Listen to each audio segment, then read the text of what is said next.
And the stars burning free, and the stars burning free. Guide us where you and I ought to be. Ooh, like arrows, the sky follow me. Ooh, let me, your compass rose, guide us to that promised land. Let me, your compass rose, guide us to that promised land.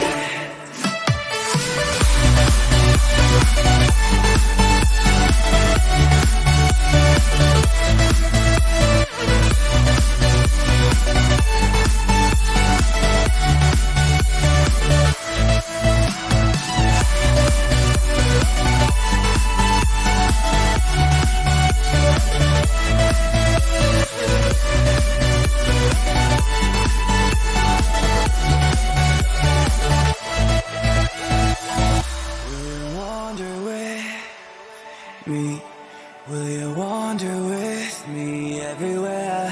And the stars burning free, and the stars burning free. Guide us where you and I ought to be. Ooh, like arrows, the sky follow me. Ooh, let me, your compass rose, guide us to that promised land. Let me, your compass rose, guide us to that promised land. Let me guide you there, let me guide you there, let me guide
All right, we'll see if I get an echo here or not. And where's my? There we go.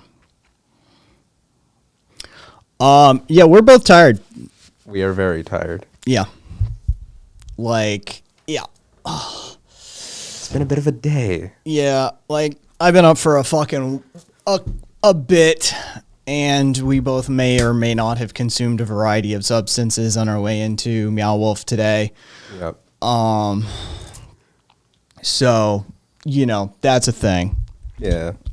We're sort of, and we're fed, and so we're sort of post stoned, post walking around a giant fucking warehouse, and post fed. Gator, thank you for the sub. Yeah, I'm already. Yep. Let's see. Oh man.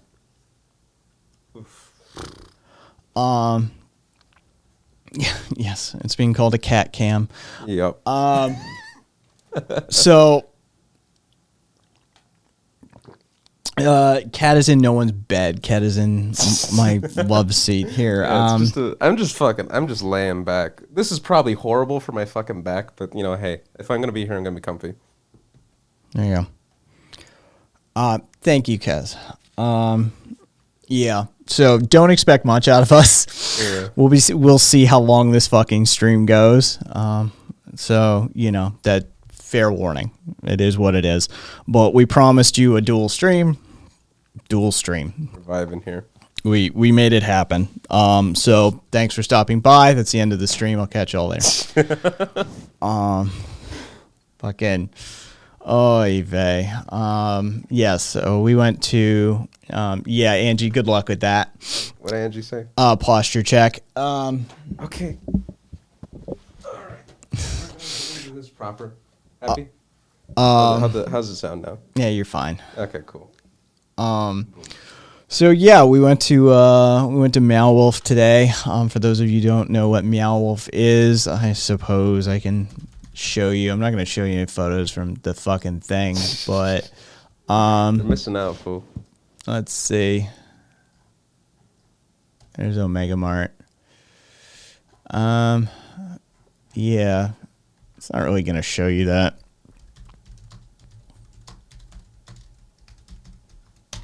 Oh, right. You got that monitor. Yeah. I'm confused. All right. So here's the inside of the back area. Browser. There you go. This is sort of the store that you walk into, and it's like weird and trippy, and there's all sorts of strange stuff. Here's the outside of the actual store. And yeah, there's sort of the internal, one of the primary internal areas of Area 15. Here's a good shot up one of the slides, and sort of, oh, here's the central corridor, as it were. Yeah, a little skull. I remember that. So yeah, there's a bunch of psychedelic fucking stuff, etc., and so forth. There is a narrative they're telling, but it's a whole thing. Cassie, tired or booze? Tired. You're fucking tired. Yeah, I haven't dropped it. I haven't touched any fucking booze today. Full stop. Neither of us have. Yeah, I've been up since like 6:37, something like that. Something in that territory, at least. I went to sleep at like 3, woke up like 8, so 5 hours of sleep.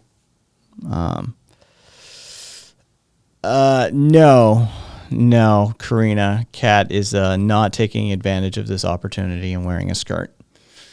Nah, I got basic bitch black jeans on. They're stretchy though. Yeah, but it's a thing. There's no like replay value to the installation. It's until they redo the actual internal, like they'd have to redo all of Omega Mart, right? They'd have to retheme the entire fucking thing.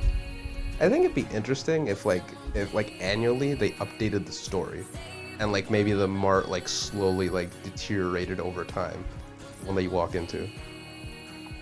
Hey, Krusty. Yeah, because there is a story. I'm gonna do the elitist cynical fuck shtick.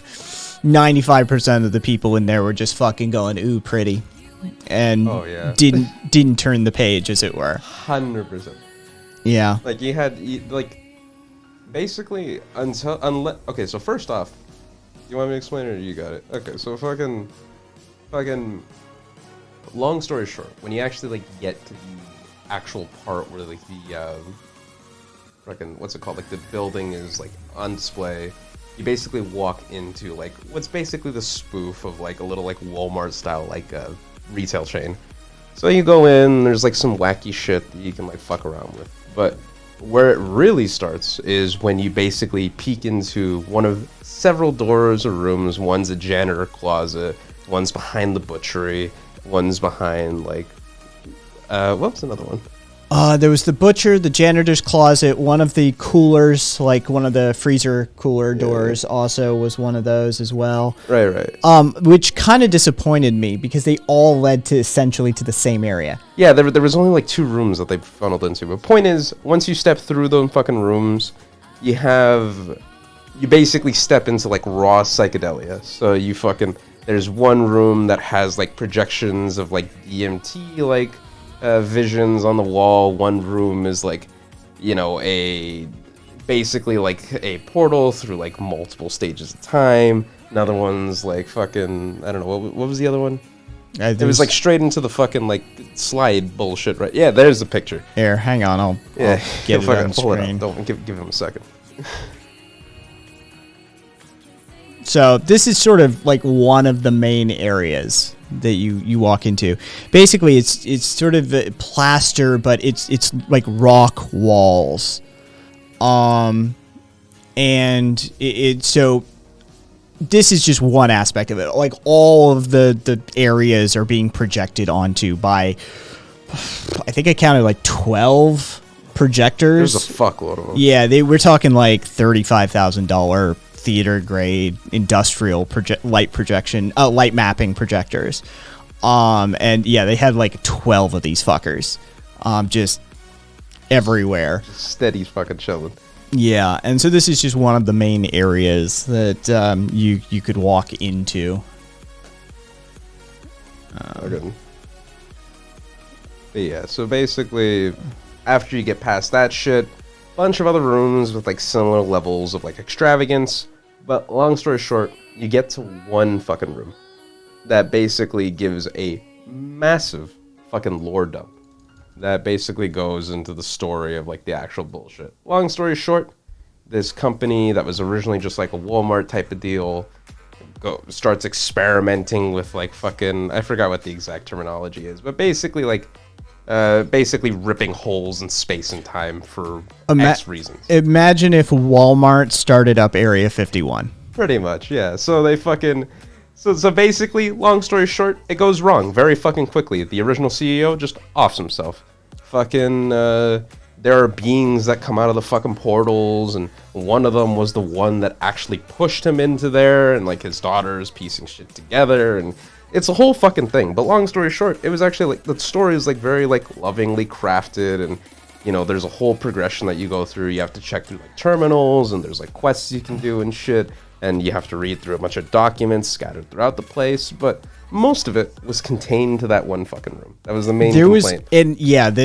Had they drawn the storytelling out into the other areas, it probably would have been more immersive. But it was fascinating going into the like work area, the sort of office area, because there were file folders full of pages that you could pull out and go through the pages. And terminals with videos and shit like that. So you like to try and piece this story of like, how did all of this come to be together? Because there is a narrative that guides the whole thing. But yeah, my critique was the artists got lost in the collective. Is that the artists collective, sort of the collective portion overwhelmed the artists portion. And it was very difficult to tell whose work was what. And there were some spaces you could definitely tell that you're like, oh, okay, so this is for sure, an artist who did this, and there's an artist who did that, and there's an artist that did this. But the majority of the spaces were just straight up like this sort of cohesive Disney-like experience. Yeah. Yeah, it changed very quickly from like a collective project to like more of a collaborative effort, which it worked. It was fun. Yeah. It was still like gorgeous. A lot of the shit was like very lovingly made. There was clear skill and love put into it. It just got. This is one of the rooms. It's a laser guitar. You reach in and pluck strings. Only the strings are laser beams. Right.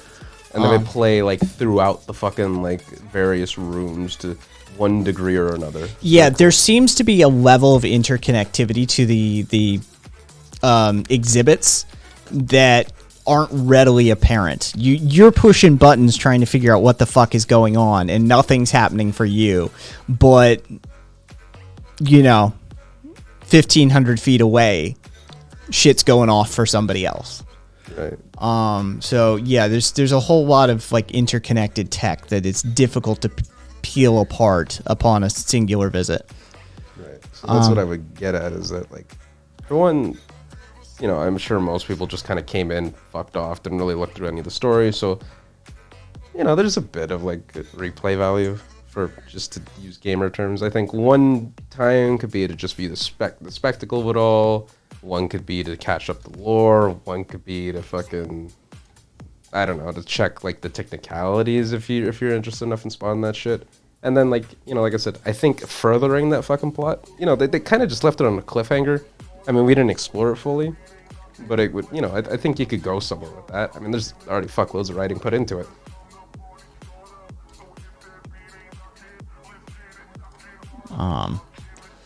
Let's see if I could get. That's not going to play on stream easily. Oh, are you going to try to pull that video from the other room? Or which one? Yeah, I'm not going to be able to get that to capture correctly, though. So, is what it is. Some of it is Gator, some of it is, some of it isn't. A lot of it is not as attached to their narrative as I would like it to be. Yeah, that was another part. A lot of it was just kind of like individual art pieces. Okay, so that's the other critique, is that where the collaborative effort like was there, it was there. There was a cohesive narrative. There was a theme to it. There was, there was something binding it all together. And then just randomly, just a room here or there, or just fucking scattered about, there was just breaks in it entirely. Where it was just, here's this one room that has no connection to the plot, doesn't follow a theme at all. Beautiful as fuck, mind you, but just there. They asked for another one? Karina. Nice. Thank you, Karina.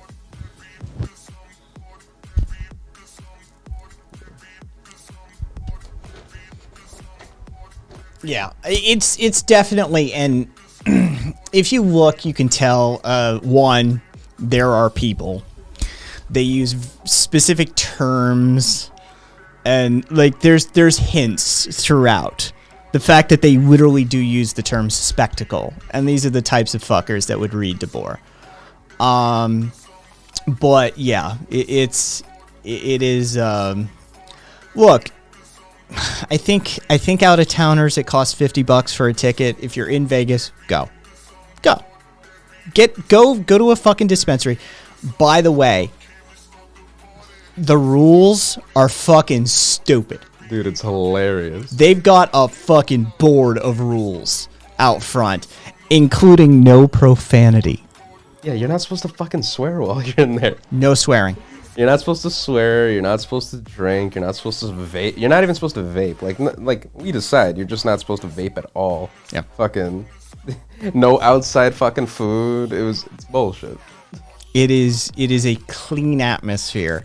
I would presume to be child friendly in a space that is not child friendly. Yeah, fuck no. There's like, it's like rave lights and shit, and you got like, you know, there's art displays, like clear, like it clearly alludes to like drugs and shit. Like one of the first things when we walked in and past the psychedelic skull that he showed earlier was there was basically like a clothing shop in the middle of it. Fucking just weed just adorns the fucking sign. I mean, it's prop weed, but still, like it's a very clearly fucking weed. And then even when you go inside, it's like, you know, it's a bunch of like, how do you even describe some of the clothes that were in there? You know. Late 90s club scene is how I would probably describe a lot of that. Very flashy, very showy. It's going to show off pieces of the body. Yes. So. But you can't drink, though. Or you can't smoke while you're in there. Yeah. They do have bars in it, though. Which is fucking hilarious. Yeah, they literally have bars. Not only, okay, so like there's the main terminus, like there's the main hallway. It sort of is abutting all this stuff. And over on the right-hand side as you walk in, there's just like commercial. Everything on the right-hand side is going to cost you money. And then the left-hand side is Omega Mart, which is the installation. And you go in and you walk in, and it's a supermarket of sorts. But all of the products have been like they're custom products. You know, they're all. The one that, of course, sticks out in my head was the fucking soda can called Gender Fluid. Yeah, that one was good. Yeah, it's all tongue-in-cheek named shit like that. Yeah. Although Kat did notice there was one fucking standout. Yeah, there was one row of Pringles. They snuck in a row of Pringles, like just chilling there. No weird packaging, nothing. Just fucking row of Pringles. Just there among all the fucking crazy products and shit. Yeah, 100%. Like all fucking custom products created, like branded, created just for this theme. And then if you pay really close attention, there's just a row of Pringles down there. Don't know, but you go in and thank you. You go in and, you know, it's very much, it's less, that was the disappointing part. Like, it didn't matter which sort of entrance exit you picked. You were going to end up in the same area as everybody else. So there was no uniqueness to that. But yeah, you open up a cooler door, and it's an entrance to a room.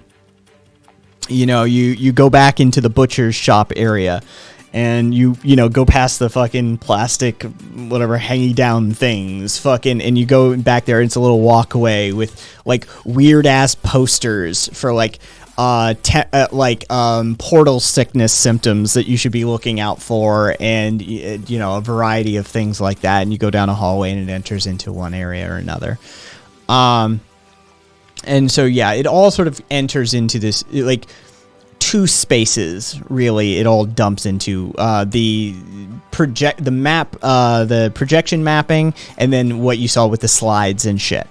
And then there's various things that come off of that, rooms and stuff that you can sort of find your way into that have,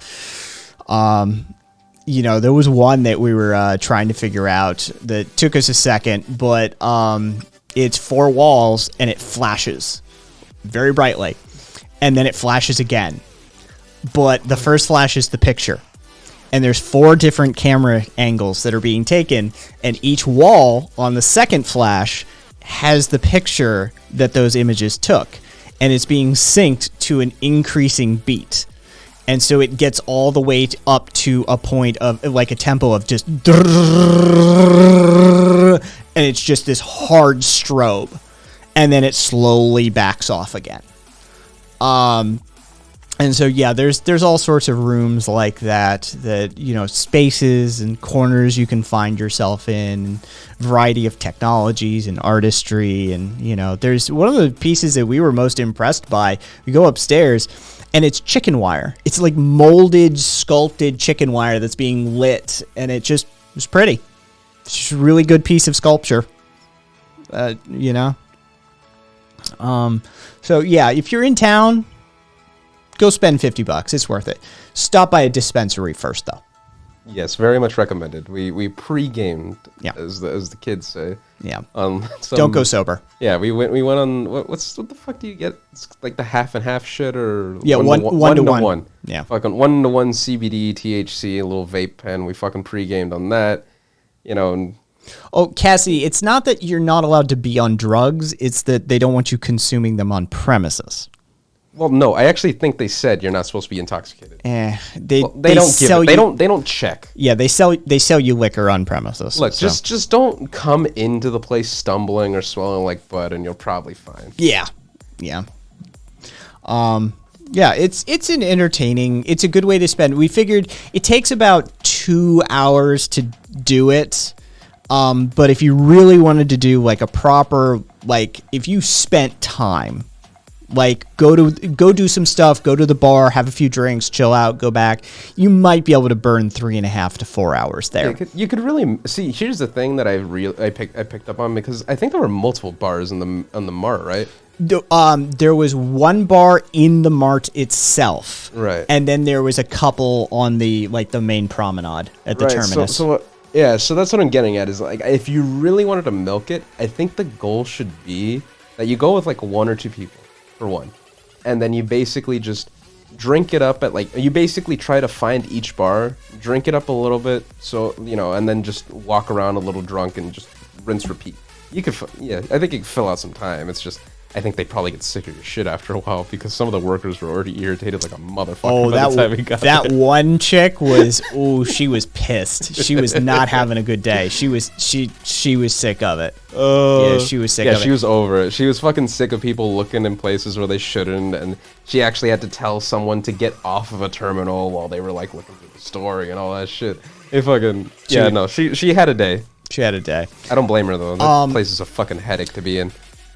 We both agreed they're selling too many tickets. Yeah. They need to limit their group sizes more. Yeah, there was like one chick with like fucking like 8 kids or some. It was like 6. Point is, too many fucking people, and they were just crowding the fucking hallway and like breaking up the whole flow of the experience. Yeah, there is, you know, and then you're waiting for just like 27 children to run by. And you're like, why the fuck are they here to start with? Yeah, it's like, this is definitely not a place for fucking kids, for one. And for two, it's just like, I mean, it's just like, well, first off, the big problem that I had there, I'm not even claustrophobic, but like a lot of those fucking hallways were really fucking narrow. There wasn't a lot of walk space. On the stairs that we were actually walking on, there wasn't a lot of foot space. So it's like, somebody trips, somebody stumbles, your ass is going down with them. So like, Yeah. First off, bringing kids into that, fuck you. And for two, the group size is just too big. We agreed that like it should be limited to groups of 3 at the most. Yeah, something like that. 4 people, but they also sell batches of tickets. Right. And so they need to shrink those batches down. They really do. And I know I'm gonna get hit with some like ableism shit.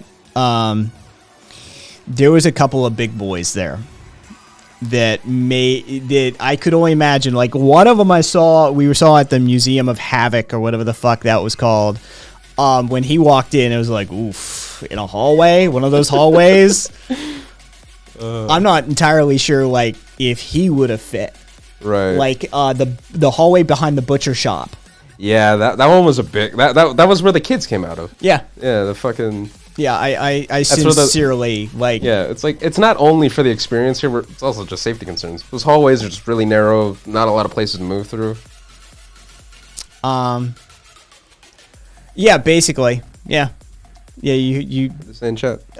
wait, so am I getting this right? No intoxication, either drugs or alcohol, but they have a bar. Not child friendly, but they want a child friendly environment. Multiple bars.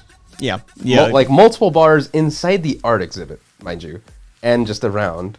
And just not. It's not a kid safe environment. A lot of dark, not a lot of like visibility, like where your feet are. A lot of it can be like really overstimulating. Some of it's just fucking loud, and it'll damage your ears if you're young. Just like, you know, just bunch of bullshit, and just like in general. Duffy, lots of fire escapes. I mean, there's some. There were a few. There's a few. I mean, there's one in the hallway. There was one in that back that I said was just tempting to be asked for. Yeah. There was one out front by the fucking, like, actually in the store. There was one in the far corner. There was one up there. Okay, so there's a few. Yeah. You know what? I actually, that was another safety concern that I just realized. A lot of climbable areas. that a lot of kids could just fall off of, and they'd just be fucked. It's not a safe place. No, it's not. not. It felt a little shaky while we were there. Oh shit! There was that one. Yeah, there was a platform there's like this hallway. This is where the Kai saw the what was the word? Fucking spectacle. Yeah. And basically it was like a little like hallway saying that you're succumbing to radiation sickness or something to that effect.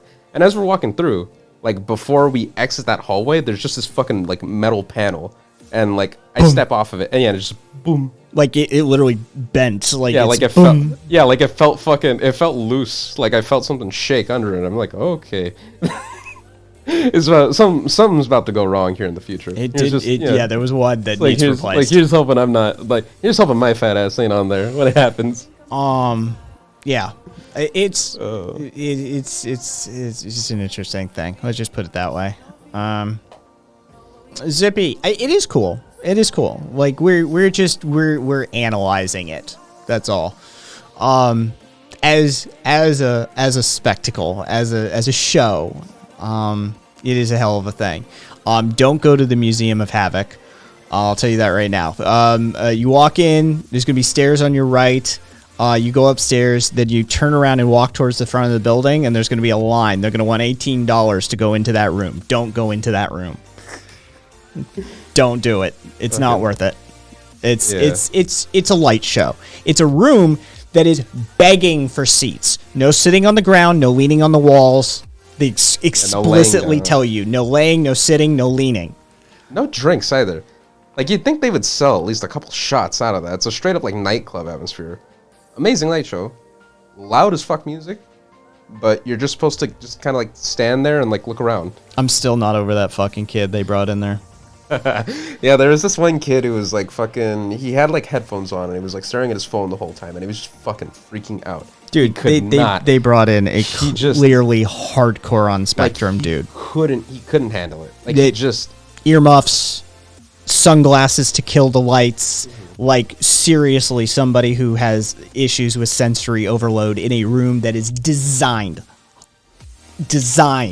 to overload your senses. Yeah, like the first thing they tell you before you go in, it's literally like a seizure warning, like a hardcore seizure warning. Not just like Psycho, yes. Yeah, it's not just the ones that they fucking put before like video games and shit. It's like, look, do you have seizures or not?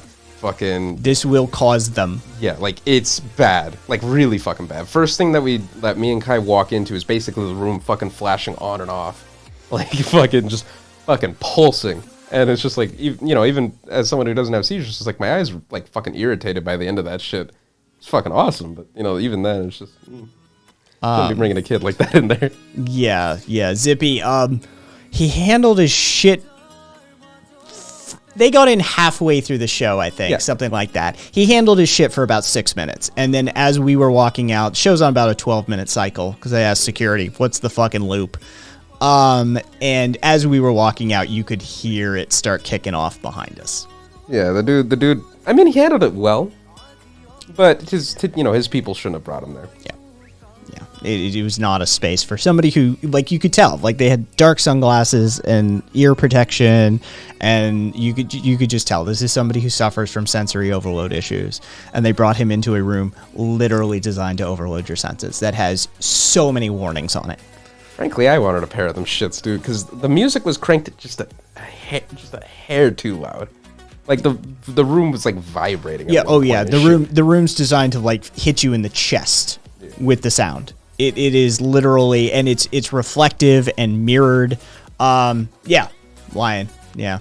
Museum of Havoc at Area 15 is the exhibit we're describing at this moment. Yeah, that's what we're talking about, boys. By the way, Area 15. Yeah, it's just nearby, Meow Wolf. Yeah, it's nearby the strip, but not on it. It's just outside of it. It's obnoxious to get to. Yes, it is. That fucking drive was some bullshit. Yeah, it's obnoxious to get to.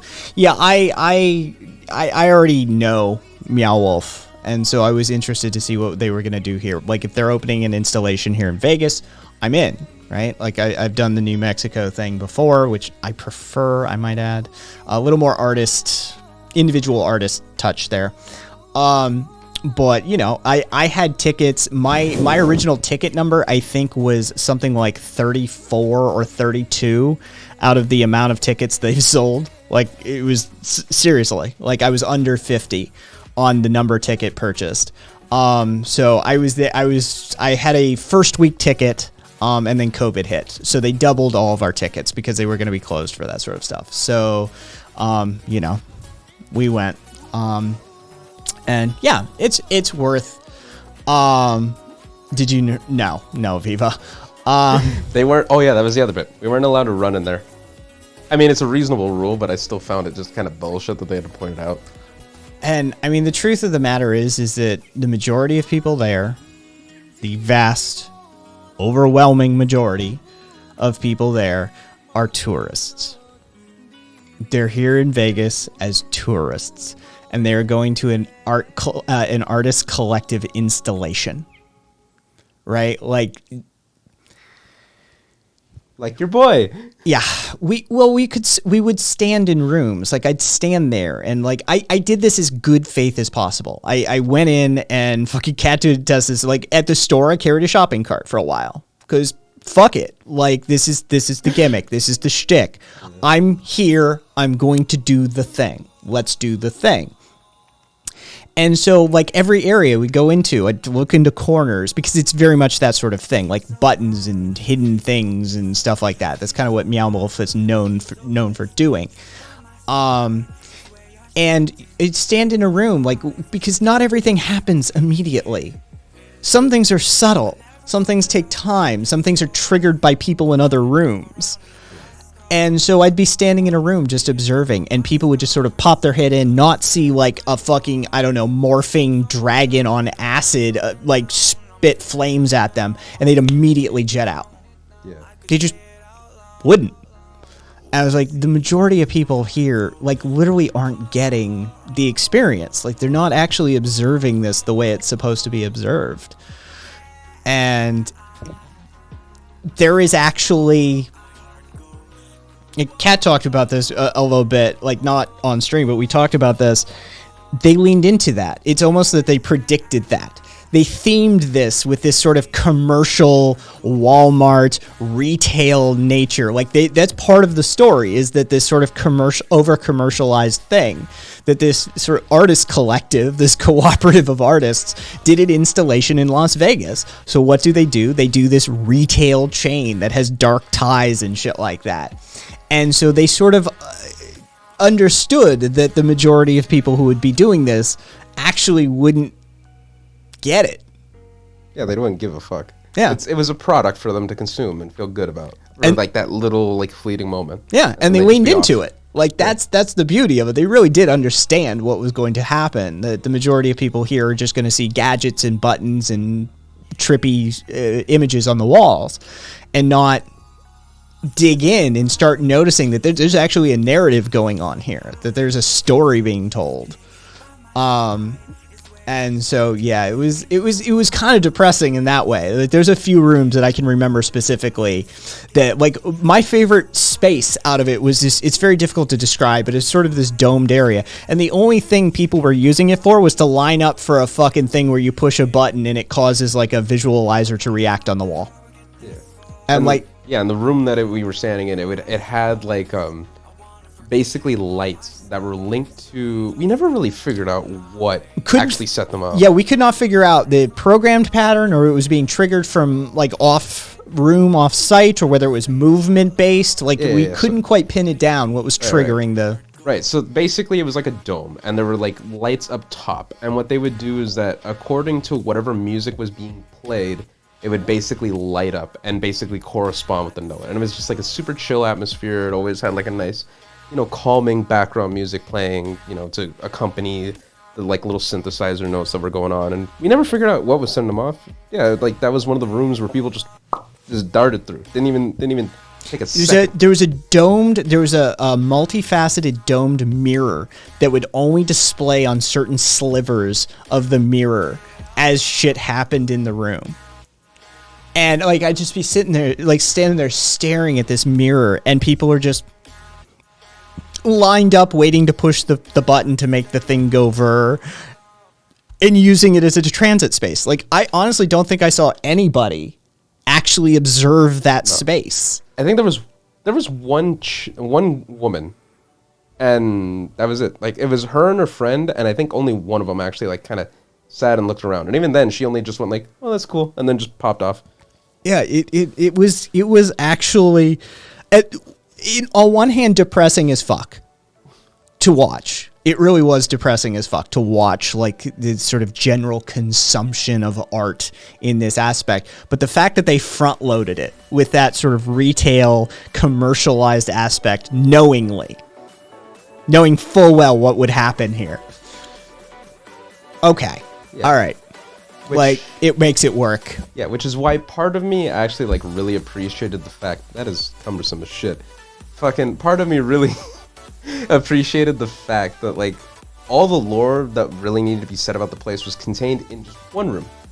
And you could spend, like, fucking 40 to an hour easily. Yeah. Fucking just combing through the room. They had books that weren't even related to the lore that you could read there. They were distressed and shit. They were obviously props, but, you know, they also gave insight into what the fuck, you know, was actually going on. You know, it's all, like, it was there. And obviously most people just didn't.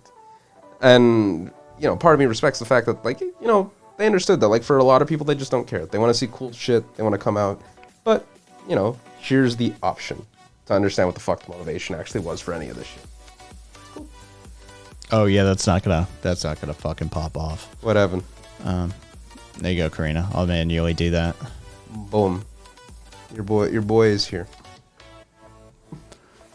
I was looking over there. I didn't, you know, she didn't get the face shot. Let's see. How do I pose for this? Hang on, I have to fucking. There you go. Close. There we go. Okay, cool. Mirror. There you go. Okay, so how do I, you know, you want me to, like, cross my legs, or do you want me to flip y'all off? I'll do that. And yeah, Cassiopeia said it's almost like the Oblivious viewers were part of the installation. You know what? I actually will say that. I think that was part of it. I think they wanted, like, just, you know, as pretentious as it is to say, mindless drones to be, like, kind of part of the props. And I think, like, it works. And I think they leaned into that a little bit by having there were employees basically in, like, costumes and shit that were just walking around, like, kind of like as Disney-esque characters, just hidden personalities there alongside the employees, like, guiding people around and shit, or just acting something out, or holding a product. Yeah, they'd be transporting product and shit like that. They were very clearly, like, instructed to act like super bubbly and happy, like, way beyond, like, your average, like, retail worker and shit. Like, it was very much part of the performance. So I think part of that understanding is that, like, the drones that are there just to take picture, you know, that's actually something that was, like, really weird about it. There actually weren't a lot of people taking pictures. Most people were just kind of, like, chilling, sitting around, just watching shit. There's a lot of video taking. I will say that. Yeah, it's difficult to capture stills of this space because a lot of it involves movement, and a lot of the spaces are dynamic and they're expansive. They're sort of in a 360 spherical design. Yeah, you gotta look the fuck around. Yeah, it's difficult to capture something in a picture in that space. I'm just saying, like, you know, ironically enough, I think we were the only people to, like, actually take a selfie in there. I don't think I saw, like, one person just, like, going up here, or with, like, their friends just going, you know, it didn't happen that much. Yeah, Viva, it actually is. It really is. And Gemma, yeah, I'm aware of Mona, and I would be headed there. There are some really interesting digital art installations that Mona does that I've seen over the years. So if I'm ever in that neck of the woods, for sure I'd be checking out Mona. It's a good time. It's a good time, and if you do it, scratch beneath the surface for the love of God. Yes, please at least spend some time looking at some of the writing on the wall. In this case, literally. Yeah, Fucking. there really is. There's shit that you walk right by that you're like, oh, that's nothing. No, that's actually trying to tell you something about this space, and it just, you know, people were just oblivious. I'm liking the reactions to me on camera. Look at Viva saying that I'd show, but I can also be in a rap video. And now Duffy's telling me that I speak like an Italian. I've been told everything. I've been told that I sound like I'm from the fucking South. Some people say that I have a Philly accent. Now I'm getting Italian. Fucking. I don't get it. Other world or something. Interesting. Yeah. Yeah. I would like to see more. I would like the space pathing to be redesigned. Yeah, the wider hallways. Like, first off, like, easily. Just bigger walk spaces. If you're gonna have that, like, if you're gonna have those, like, party sizes and shit, need more space. Duffy's saying it's the hand gestures. Duffy, why you gotta do me like that, dog? So, yeah, but it's a good time, and at $25 a ticket for my cost, like, it's worth it. Again, don't go to the Museum of Havoc. No, I will push against that. They did say it was open until midnight.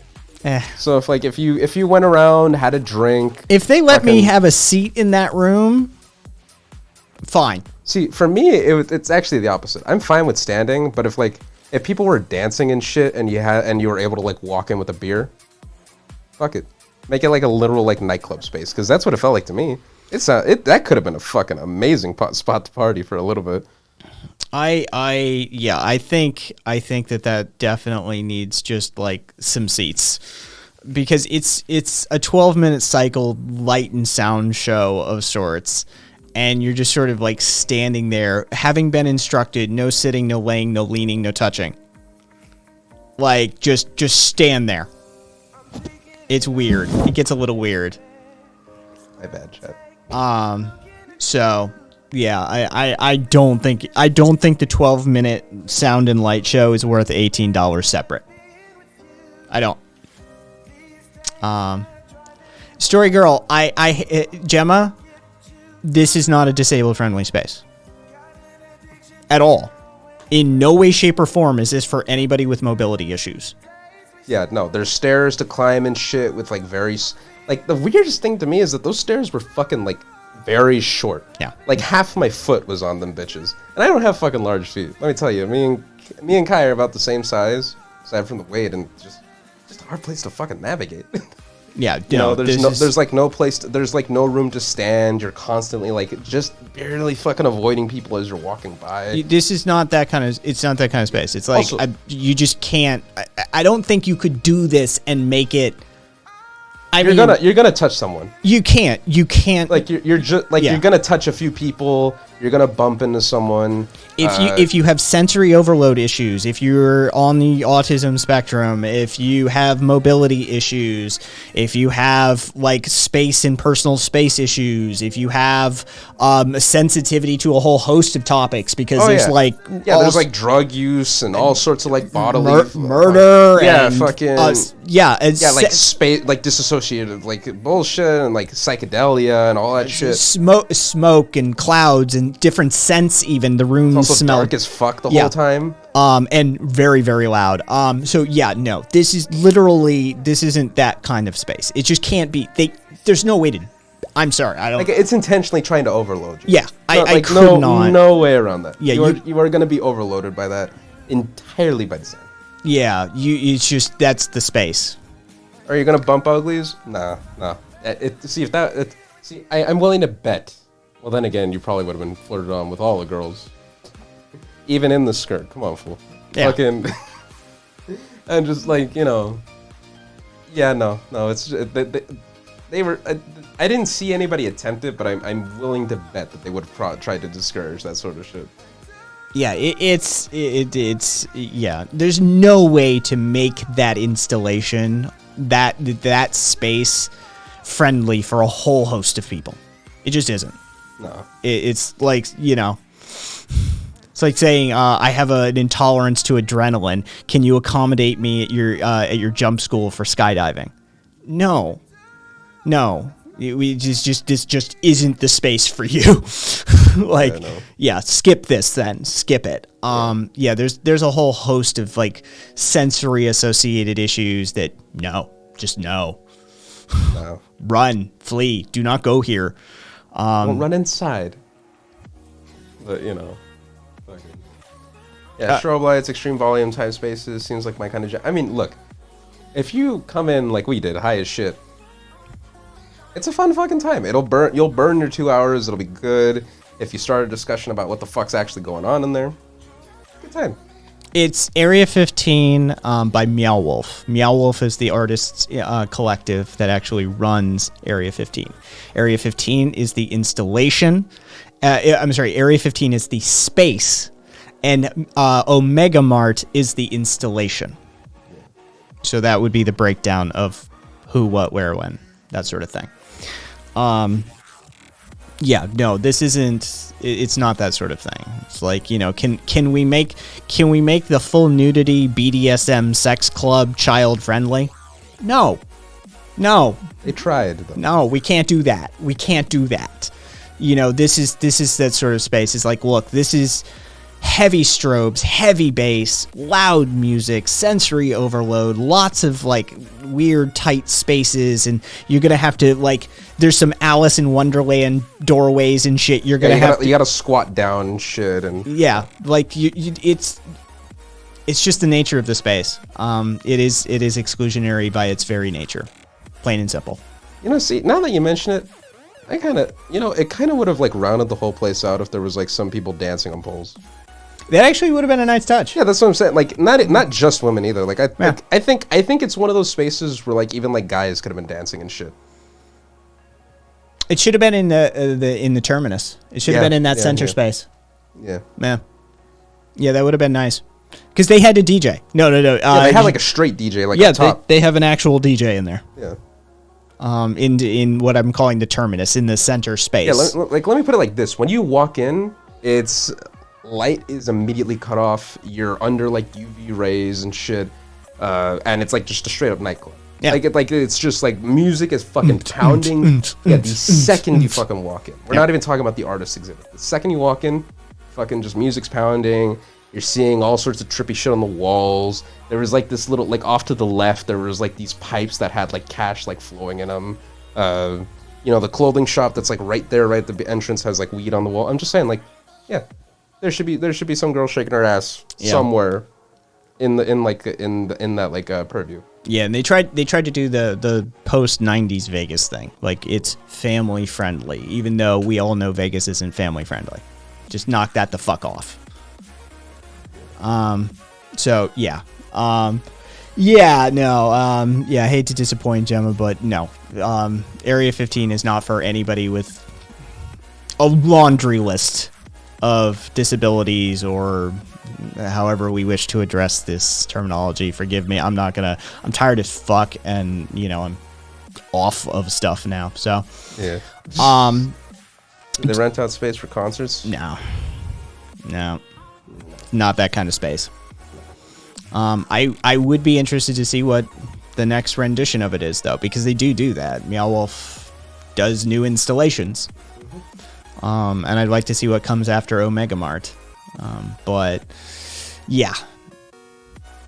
Zen, well, I hope you get to as well. I don't know what the artists work, if you can identify which piece, maybe from the artists themselves. You can come out and then seek that piece out. There's a few actual like artist installation pieces on your way in as well. They did a thing, and it's sort of a sculpture, you know, a thing out front of the building, and you walk past it. Hey, yo, look me in the eyes. Look me in the eyes right here. All right, you ready? Fucking, if you think he's gonna be reinstalled, I'm willing to bet $1,000 right now. Get it in an escrow account. Fucking look me right in the eyes. I'm telling you, I'll fucking do it. You can get this shit in writing. All right, tell me the date. If he comes back, you know, I'll give you the $1,000. If he doesn't, you give me the $1,000. Easy. Let me check it, since somebody remembers this shit. Oh, can't CMI is non-binary. All right, cool. Nice. Yes, on 6/21, Aost came in and literally just said Trump won. Oh, this is the person who Did he back out on one of my bets? I don't have a date, but it will happen. No, this is Oh, can't CMI. Okay, so I thought you were. Are you just stating that you're non-binary, as in your gender fluidity? We have somebody who actually has a username of non-binary in their name. So, Okay. which one of those are you? Aost is the one from before that came in and said, "Are you a guy? Act like it. What is being a guy? Just being an alpha, that sort of thing." Yeah. So Trump shit as well as like alpha. As you do. Fucking telling you, son. Give me a date. We can set it up, escrow that shit. We could wait like 5 years. You know, how about this? If he die, how about this? I'll set aside even more money. We could do $5,000. I'll do $5,000 if he doesn't get into office before he dies. You owe me $5,000. If he gets into office before he dies, I'll give you the 5. We can set this up right now. We'll get it in writing. Upon Trump's death, payout will be paid to me. If he gets back in office, payout will be paid to you. Done. Fucking, you can set it right now. Aost is going for before 2024. Okay, cool. So at the end of 2024, if he doesn't get in office, you know, there you go. Give me the. Actually, at the end of 2023, because he said before 2024. At the end of 2023, you know, we could do $3,000, $5,000, $10,000. I'll put up $10,000. I'll take out a loan for this shit. I am that confident that he will not fucking get back in office. Karina, fuck, a wolf spider just tried to run up my skirt. Ooh, bad touch. Fun times. Hey, don't kill it. Don't kill it. You know she killed it. Well, you know no. for a fucking fact. Kez says kill it, and don't kill it. Spiders are our bro. So yeah. Trump's not getting back in office. Especially before 2024. Right? Like at least you could make an argument that in 2024 maybe he could run again, something, right? Before 2024? Okay. Sure boo boo. But this is what I'm getting at, is that, like, see, because I'll be frank with you, Agost. I don't believe anybody. But I have no reason to believe anyone believes in any of their political positions unless they're willing to put money on it. If you really fucking believe it, you'll put money on it. Otherwise, I have no reason to believe you. It's that simple. If you have that certainty that you will base your worldview, the way you act, the way you interact with shit, off of, you know, then you're gonna put money on it. That simple.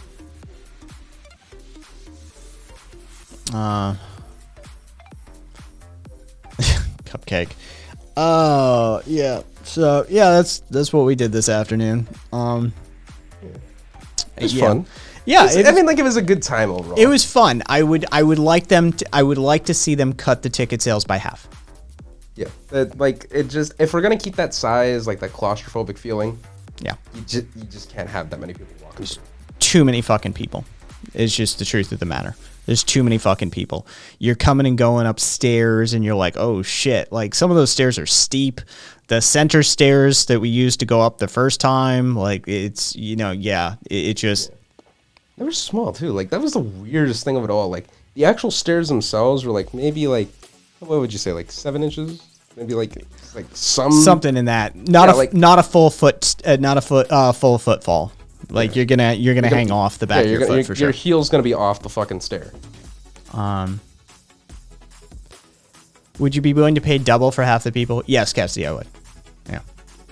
If they dropped it by 55 to 60%, I'd pay $100 for that ticket. Yeah. Just get rid of most of the people. If it was like a straight up like art exhibition. Yeah. Totally. It was worth it's like because you can tell the fucking like the sheer effort that went into the fucking like project. Yeah, $100. Sure. Yeah, I would. Yeah, I'd pay $100 for it if they just got rid of most of the people, or at least half of the people. Yeah, there's just too many people in that thing. It's the way it goes. You're constantly waiting for things. There's constantly somebody in the way. You're constantly having to like, you know, and let somebody pass. There's a fucking brood of children walking by, and you're like, what the. It's not a place for fucking kids. I don't know, like, how do you, like, dude, like, I feel like I would step on one of them if I wasn't careful. Yeah, it definitely is. It's. I don't know why there's children there. But there shouldn't be. Let's just put it that way.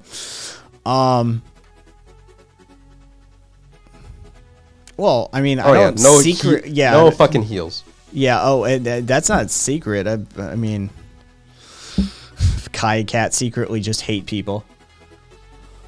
I mean, I am an egoist. Fucking, you know, depending on when you catch me, I'm a card carrying misanthrope. So, you know. I mean, who said this? Sven. Oh well, yeah. I openly hate people, says Cassidy.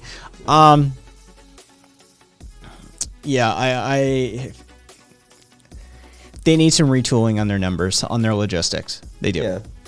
And I don't think they're going to do it. I think that that's just how they're going to roll. And they need to cycle the office rooms staff more often.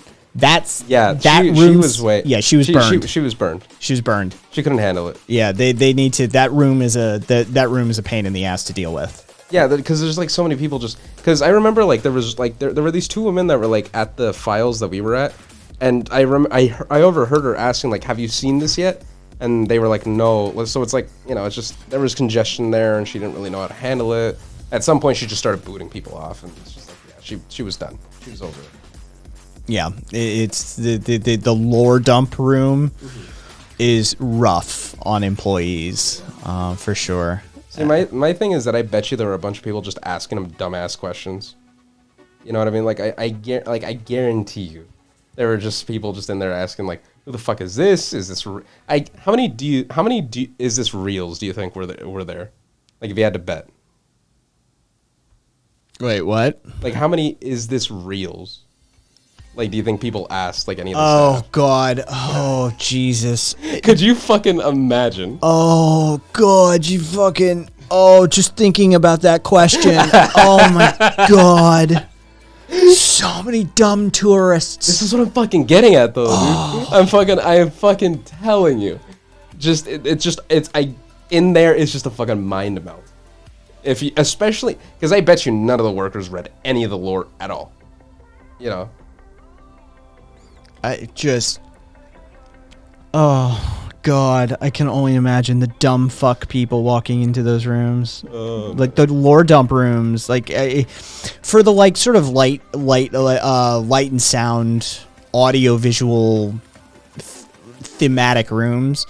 There's really nothing like you just sort of okay, cool. I get to like break the light beam and it plays a series of chords and shit like that. Like I'm playing a laser guitar, right? Or there's pictures being taken and projected on the walls, or there's like projection mapping going on, right?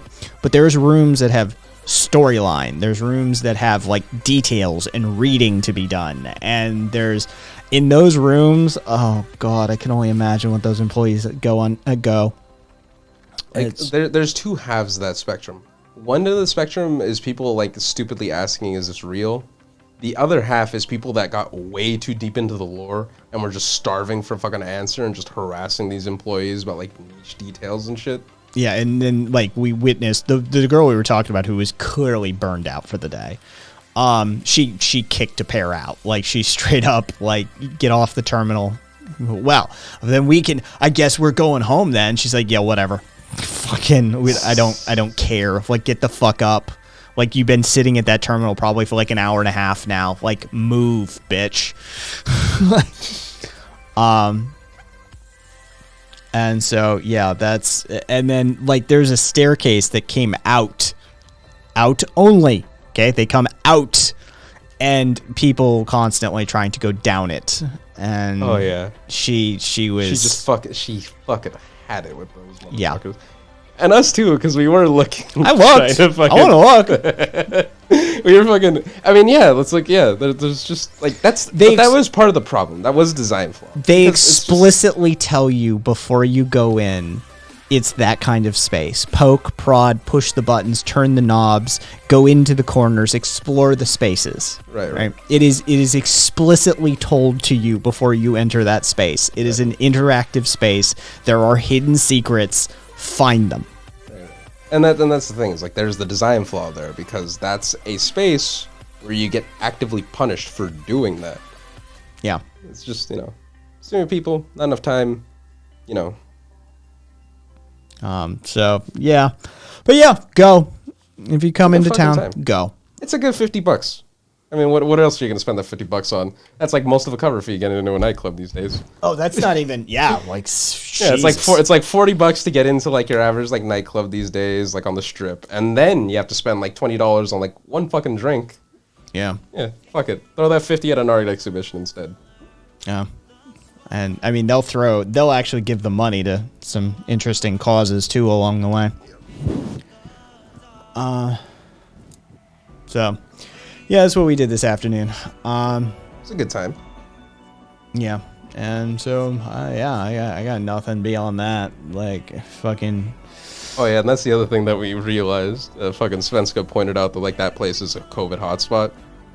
Hand sanitizer dispensers everywhere. Yeah. Every fucking corner, after every staircase. They knew, but there's only so much you can do. Yeah, we had masks on, but I mean, I'm already in my head looking for like sickness symptoms. Yep. Back of my fucking head, I'm already like, I'm gonna die yeah, now. that's definitely the other bit of it too. It might not even be COVID. It's just bullshit Yeah. flying through the air. It's way too enclosed spaces for what we're dealing with right now. Yep.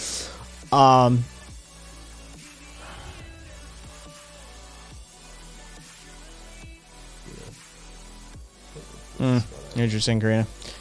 I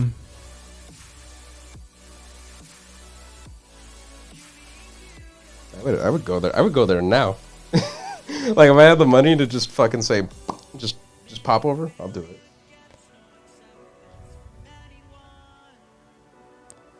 God, all right. Hey, Eamon. No, you're in the right to say it's dogmatic. There's a difference between Jeff Bezos and some dude running a bodega. Stay mad, Orthodox Marxists. Who the fuck would unironically say that? I mean, but what if you don't? Like, what if you're like Dan Price, who actively doesn't exploit his workers? I mean, yeah, that's what I'm getting at. Who It's is like a- it's just fucking stupid. It's a fucking stupid phrase Yeah, to say. like that dude has a minimum wage at his company of $75,000 a year. That's his minimum wage. They have no unpaid interns. They have none of that bullshit. Like, if you work at his company, you make $75,000 a year.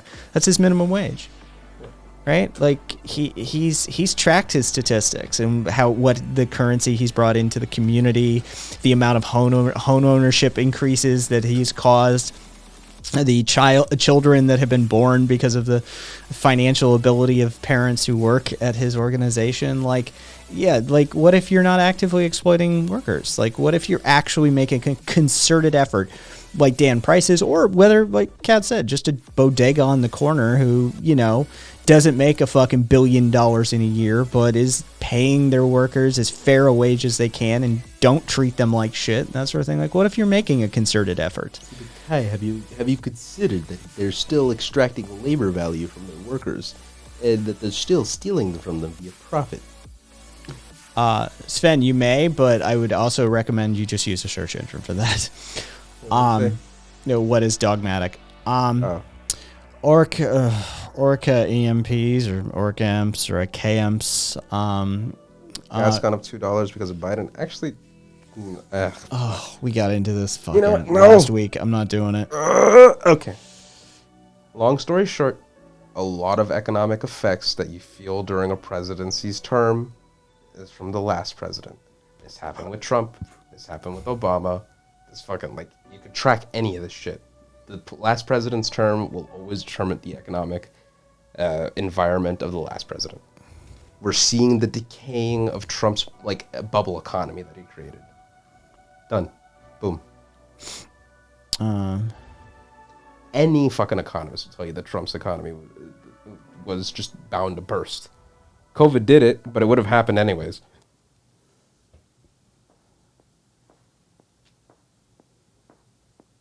Let's see.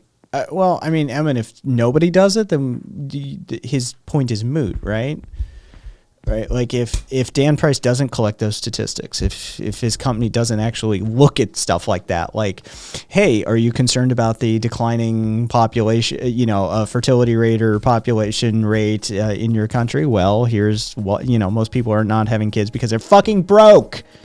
They're not buying homes because they can't afford them. Those sorts of things. And, he's looking at those knock-on effects. Somebody has to.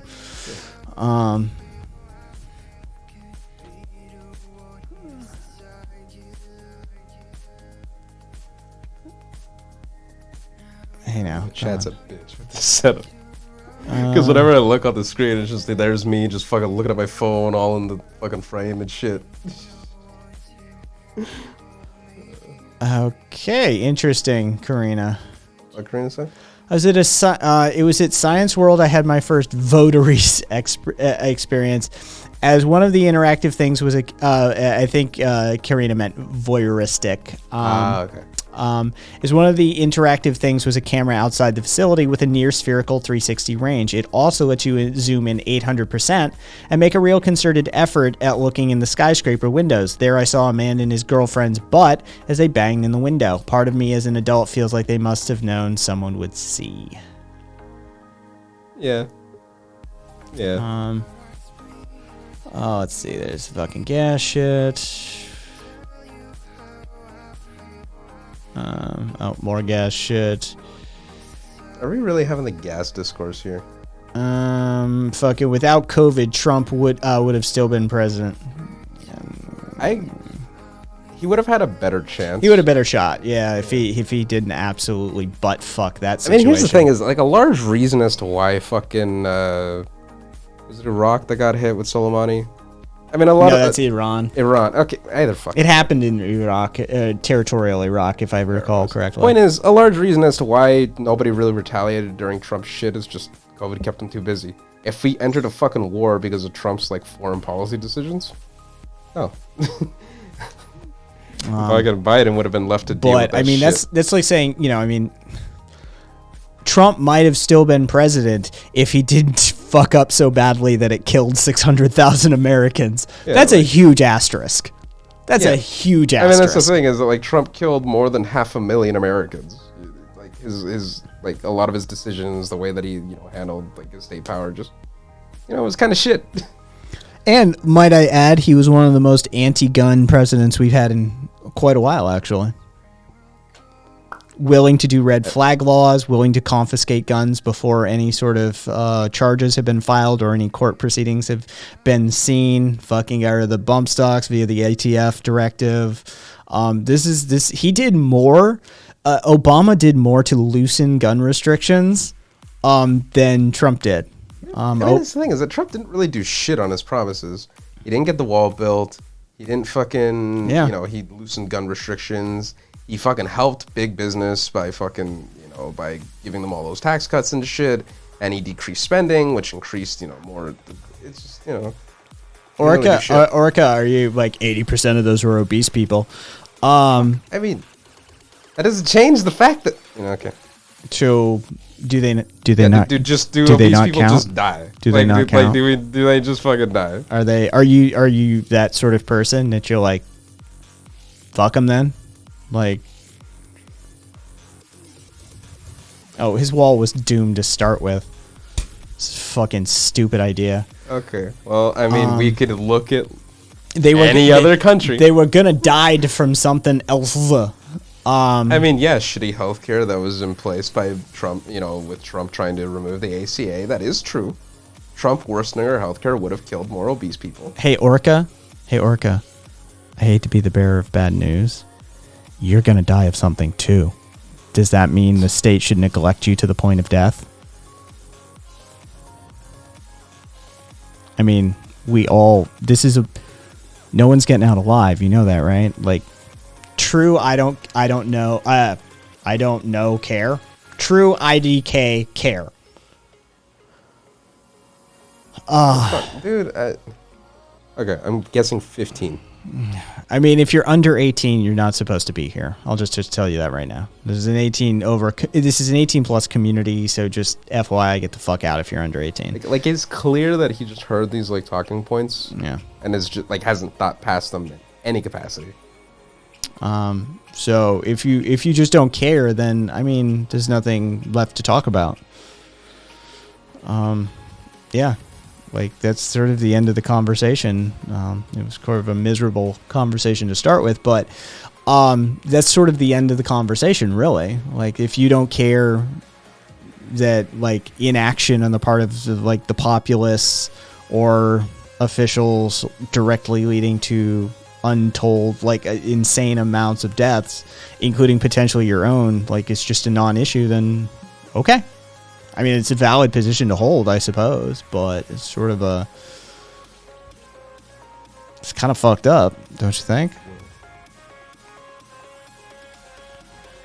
Oh, fucking good.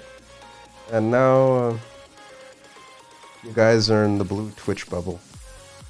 Oh, also, if you smoke and are obese and die from COVID, then that's what happens. Point to Korea, then. I mean, fucking Korea Well, has a huge smoking rate. I'm just Japan, too. thinking. I'm just thinking that, like, so from now on, we don't give a shit about veterans, too, right?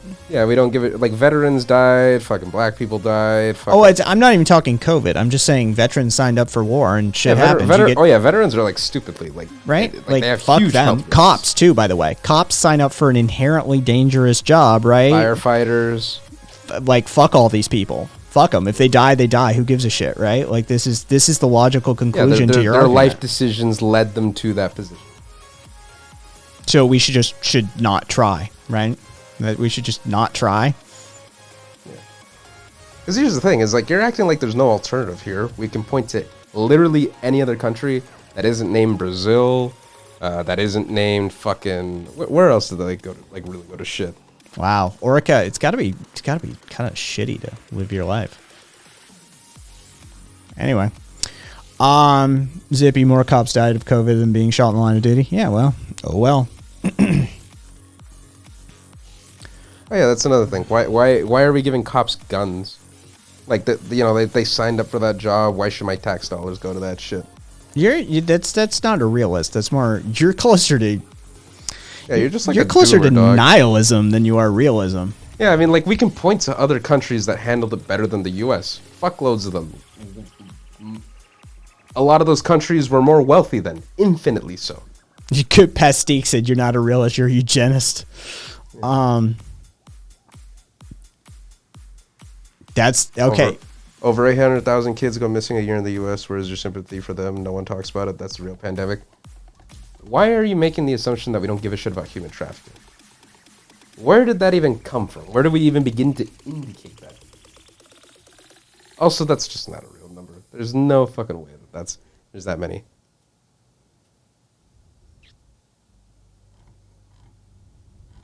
Is that QAnon shit? Yeah, it Okay, is. It's Facebook/QAnon.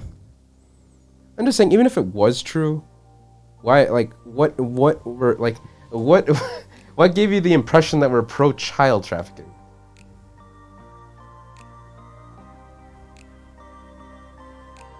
We did look it up. A lot of organizations that handle child trafficking seem to be disproving this figure. The total number of entries in the NCIC database for missing children, in total, like all of them, resolved or otherwise, is as of 2018 was 424,066 cases for all of the FBI's data, like not per year, all of it. Yes, he said the thing, by the way. Of course, he said the thing. What was the thing? What about the kids? Oh God! Just unironically, like, what about the children? George Carlin called people like you out a couple of decades ago. Like, That's how authoritarians and people who are bullshitting get their way in this country. Yeah, he literally said, like, all you're talking about are COVID deaths. What about the children? Yep, verbatim. Yeah. Well, the kids, but Yeah. it's like a bullshit fool. Fucking Caboose. Fuck them kids. Yeah, we're on team. Fuck them, kid. No, okay, relax. Hello, Carpe. Thank you. Hey, Carpe. Um, More Yeah. red than pink. it's sort of a In the light. It's a little bit of both, which is kind of what I was shooting for. Like initially, it was going to be a really hot pink, and I was like, do we have something closer to the like red side of that spectrum?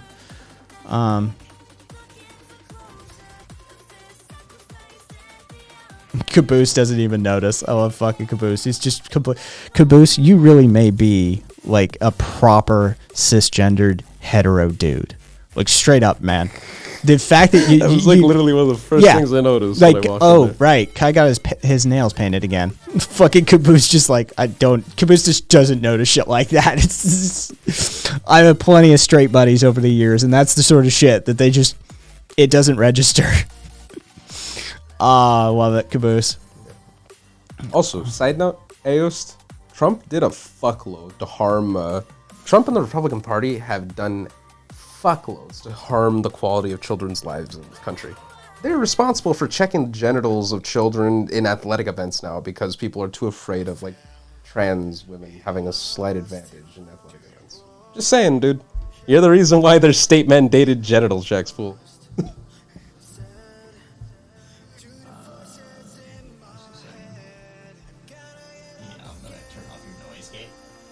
Here we are. They look great, Kai. I thought about painting mine. I don't do any of this myself. I I have no experience painting my nails, so I wouldn't even begin to start. But yeah, no. This time it was the classic cliche. It was an Asian woman painting, doing my nails. But yeah. Thank you, Zippy.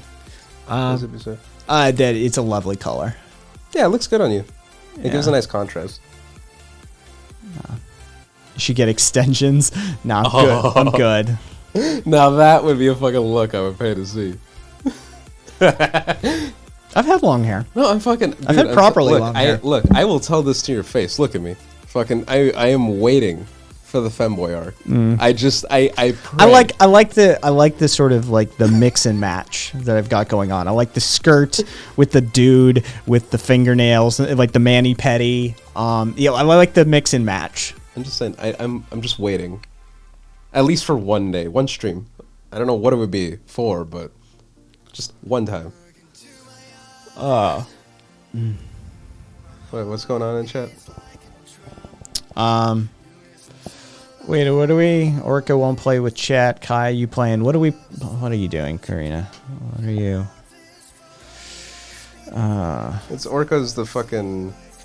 if I was a kid getting my balls chucked, I'd make so many D's nuts jokes. That is true. That's the thing is I feel like, you know.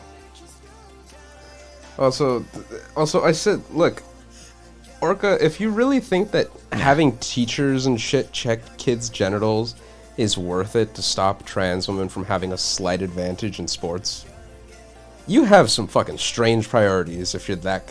Like, if you're so concerned about child trafficking, I'd assume that you wouldn't want kids to be harassed by adults. Like, I feel like one would logically follow the other. I feel like you shouldn't give a fuck that much about, like, trans people in sports. Orca, we only have so much to work off of. So... Yeah, I feel like it's not a dumbass assumption to say if you care about child trafficking, you should then care about children not getting sexually harassed. Oh, Monkey, there's never a fucking peep about the likes of Roy Moore and Matt Gaetz and fucking the fact that Trump was friends with one of the most infamous human trafficking pairs in modern history. I mean, Trump was fucking their boy. Like, Trump is a lizard rapist. Oh, God. You know what? At least he's consistent. I'll take it. Fuck it. I'll take it. At least from there, he's unironically caring about the kids. Fair enough. Depending on the sport, there isn't an advantage at all. I'm gonna call bullshit. But, I need to read more about it, but like everything that I've seen to read, it seems to indicate that there's going to be some advantage just due to the way that like the frame develops and how much bone density is created, and so on and so forth. The only data that I've read where trans women don't have an advantage is if they go into if they prevent their male puberty. If you can prevent the male puberty and then throw them on the fucking hormones, you know, when it comes time for them to transition, it seems like there's no advantage at all. But that's the only cases where I've seen there isn't any advantage. You have to prevent androgenization. Jesus Christ, sorry, I've been awake way too long. Androgenization is the process by which males or biological males, however we want to fucking couch this term, undergo during puberty. Testosterone just wreaks havoc on their body and causes a whole host of changes. Do you think freedom is an anti-government term? Yes, intrinsically.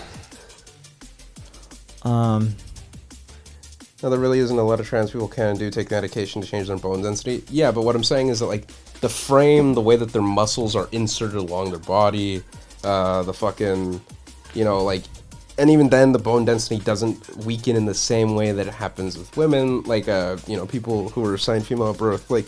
And if you keep up low dose estrogen, like estradiol doses after transitioning male to female, the initial bone density will be higher. Yeah, like it's the way it works.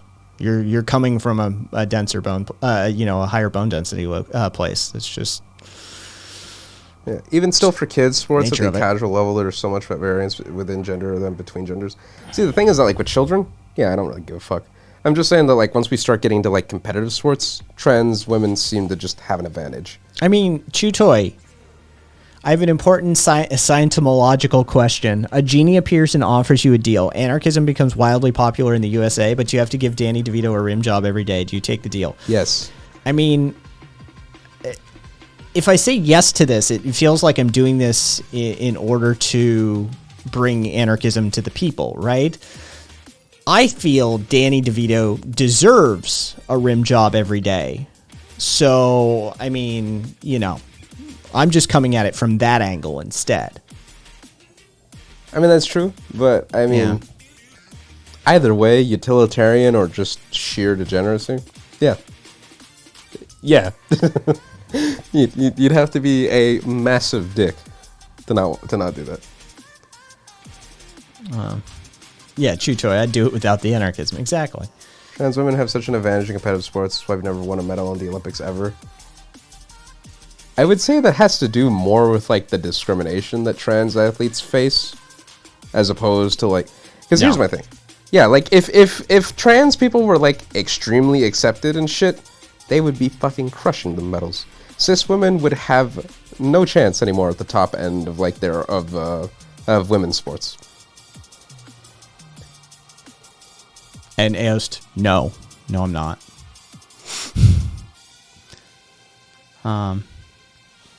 Just FYI.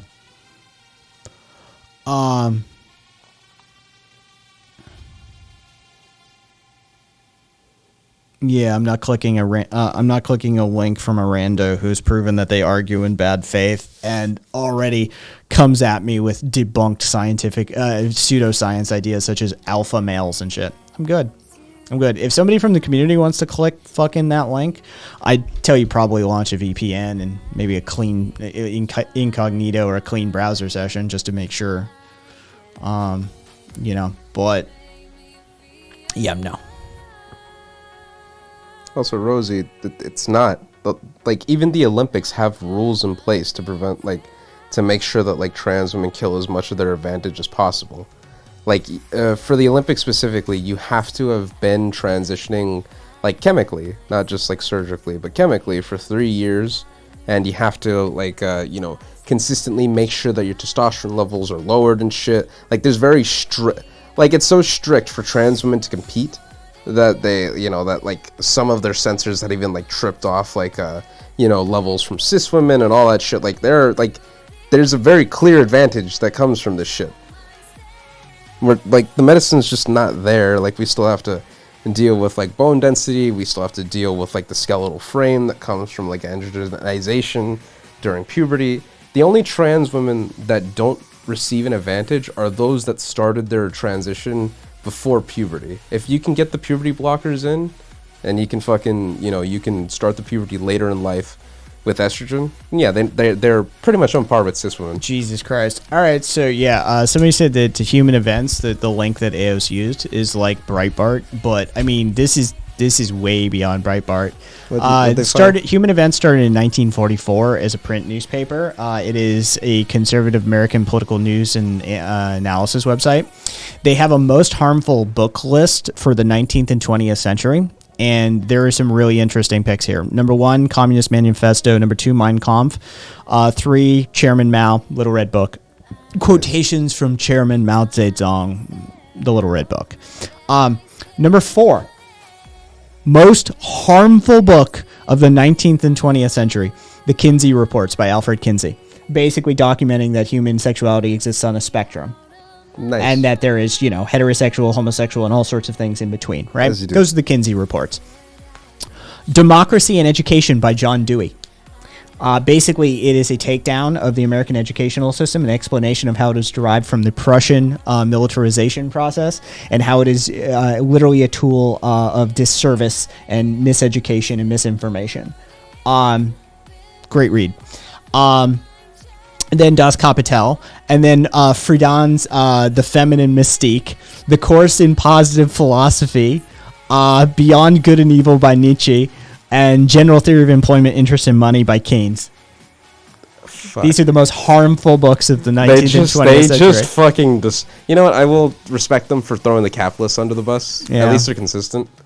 Also, the fact of the honorable mention includes The Origin of Species and Unsafe at Any Speed. So that's Nader. Unsafe at Any Speed is responsible for seatbelts being in cars. Yeah. And then, of course, honorable mention, The Origin of Species by Darwin. Oh, yeah, super reputable group. Okay. Yes, but then you are being dishonest because you're talking about an advantage that no one has by the rules of the competition. The advantage is the gender division. It's that simple. The fact of the matter is many people have biological advantages in sport. We just target trans women and women of color and give them grief for their perception of it, while Michael Phelps is ignored. The overwhelming majority of Olympic medal winners have been people of color. It's white people just have the shit end of the genetic stick. There's no way around that. It's that fucking simple. It's, we can look at other sports such as boxing, basketball, fucking, let's go down the fucking list. Where there's like raw athletic events, black people fucking excel. It's not even fucking close. It's just true. Fucking the only I think the only sports where like white people like kind of dominate in are like in like raw weightlifting and like powerlifting and shit. Fucking trans people are just like, I have no, here's the thing is that I'm not making the prescriptive statement that just because, I'm just making the descriptive statement that trans people have an advantage against cis women on average because most trans women don't start their transition before puberty. That's just a fact. Oh. It if trans people competed, we're just allowed to compete, no questions asked, and we didn't fucking, and we just, how do I phrase this? Like, if we just let them compete and society wasn't so bigoted towards them, they would just fucking dominate. They would just be at the top of women's sports. Full stop. That's not a problem. It's just what would happen. Caboose, I saw what you posted. Yeah, special. Message _4_G_boy BOI _rad. Message for gay boy rad. Radical on T. Dot sucks versus Kai round 1. And this is just. Could we do like a double debate? I'll debate this guy that messaged you. You get T. Dot. It is T. Dot. Oh well, shit. Of course, it's fucking T. Dot. That loser.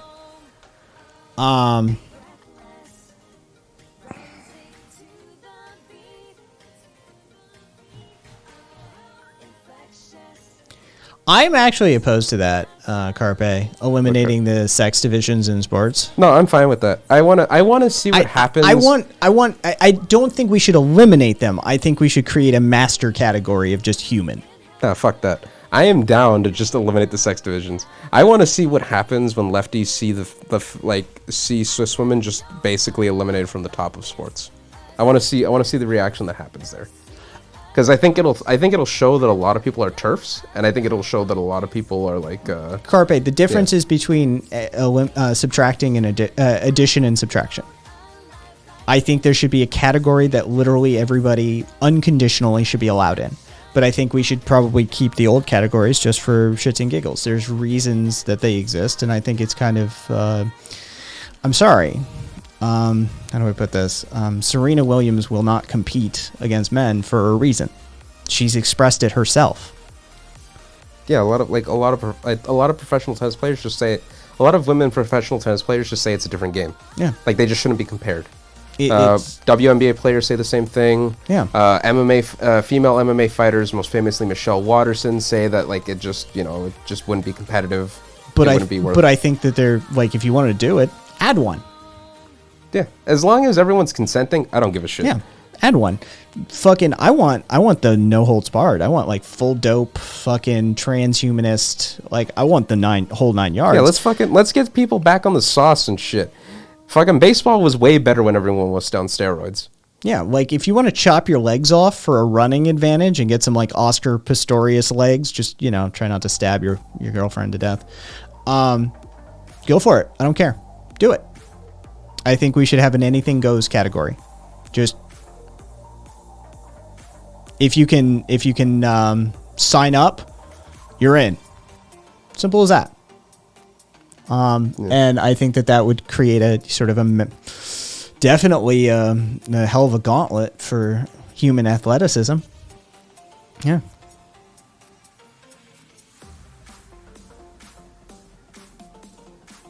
Aos, here's the truth of the matter. Sports don't matter. Yes, who gives a fuck? It's Yeah. all. It's like at the end of the day, it's just about entertainment, and people find fucking sports on steroids to be more entertaining. Viva, I don't remember how Pistorius murdered his girlfriend. To be perfectly honest. Look, Aos, I'm a Muay Thai fighter. Okay, I train Muay Thai. I compete in heavyweight Muay Thai. I actually do the sport shit. Everyone loves the steroids better. Fucking everyone talks about how Pride FC, Pride Fighting Championship was so fucking great. Everyone talks about how K1 was the height of kickboxing. Wanna know why? They were all in the fucking sauce. And they all had rule sets that fucking basically destroyed fighters' lives and shit. You could fucking stomp people in the head and in Pride FC and soccer kick them in the teeth while they were on the ground. That's not good for you. It arguably makes fights a lot worse because, it's a lot easier to end them quickly and shit because of that. Everyone loved it. Pistique, I think that wouldn't that be the ideal situation, Pistique? Universal health care, but sacrificing health to the glory of short-lasting importance of a sport? Yeah, why not? Why are we valuing people? Like, if people want to destroy their bodies for, money and glory, Let's do it. why not? Let them. It's their choice. It's their body. If that isn't the most human thing that we have going, I mean, have you known us as a species? Yep. This sort of comes down to, look, we're going to do it. We're going to do it. We're going to do it. So where do we draw that line? Okay, so you wanted some glory through sport. So you did high dose cycles of testosterone and HGH supplementation and all sorts of high-end enzyme introduction, all these sorts of things that you can do, right? Or you had a drinking problem. Okay. Or you were an extreme sports athlete and you did a whole lot of mountain hiking and you ruined your ankles and knees doing that sort of thing. Or, this is the thing. Where do you draw that line and say, you don't get access to the healthcare because of the decisions and choices you've made in your life? Who gives a fuck? Universal healthcare, we're just going to cover it. The majority of people aren't going to do that. The majority of people aren't going to do that. Right, and even the people that do are going to be massive tax revenue draws due to pay-per-view buys and the business that they bring in through the stadiums being built, and the fact that all these sales and merchandise, they would be a net benefit on the healthcare system, ironically enough. And a lot of that stuff probably be useful experimentation. And it would also It's willing Right. It's willing experimentation. does any of this shit work? A lot of the overlap, like there's a lot of overlap between like life extension technologies and high-end sports recovery technologies. Oh, yeah. Also, Ayo said that sports aren't impressive if they're not natural. So I'm gonna need you to do me a favor here, Kai. Look up Mirko Krokop highlights on YouTube. Well, he won't care. That's the point. I'm just saying, like, anyone who looks at that shit and says it's not impressive is probably a fucking virgin, hasn't ran in their life, and oh shit, I can't say that on Twitch. Fucking, you know, they don't compete in sports. I mean, what makes it less impressive? You're just paying to watch a ball fly over your head anyway. I mean, it's just, I don't understand why it should matter.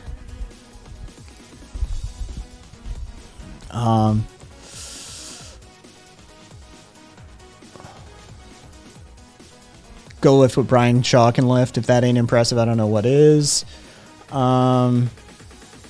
Yeah, just look at Pride Fighting Championship. Fucking just. Where's the glory if you just win because you're not willing to die early? Count me out, said Pestique. Well, I mean, there's a certain. Well, I mean, it's like that's what I'm getting at is like the reason why sports are so entertaining is the risk that's involved with them. Cassiopeia, trust me, there's like NFL, traumatic brain injury, chronic encephalitis, that sort of stuff. Definitely, you've got the financial elements of the system that are coercive and oppressive and that sort of thing, right? I'm not going to deny that. But if you don't think for a second that if we created a utopic economic system where everybody was taken care of, that there isn't a percentage of our population that would be like, yeah, I'm still doing this, then you just don't know humans. Yeah, especially with combat sports. There are just people that are going to fight. Like, they're just that crazy. They're wired to do that shit. They like to hurt people. Let them make money. I was going to jump out of a plane at age 18, no matter what anybody said. Yeah. It was just going to happen. I was literally, for a time, I moderated my, like, drug and partying just because I needed to make it to 18, assuredly, so I could toss my ass out of a plane. All right? Some of us are just wired this way.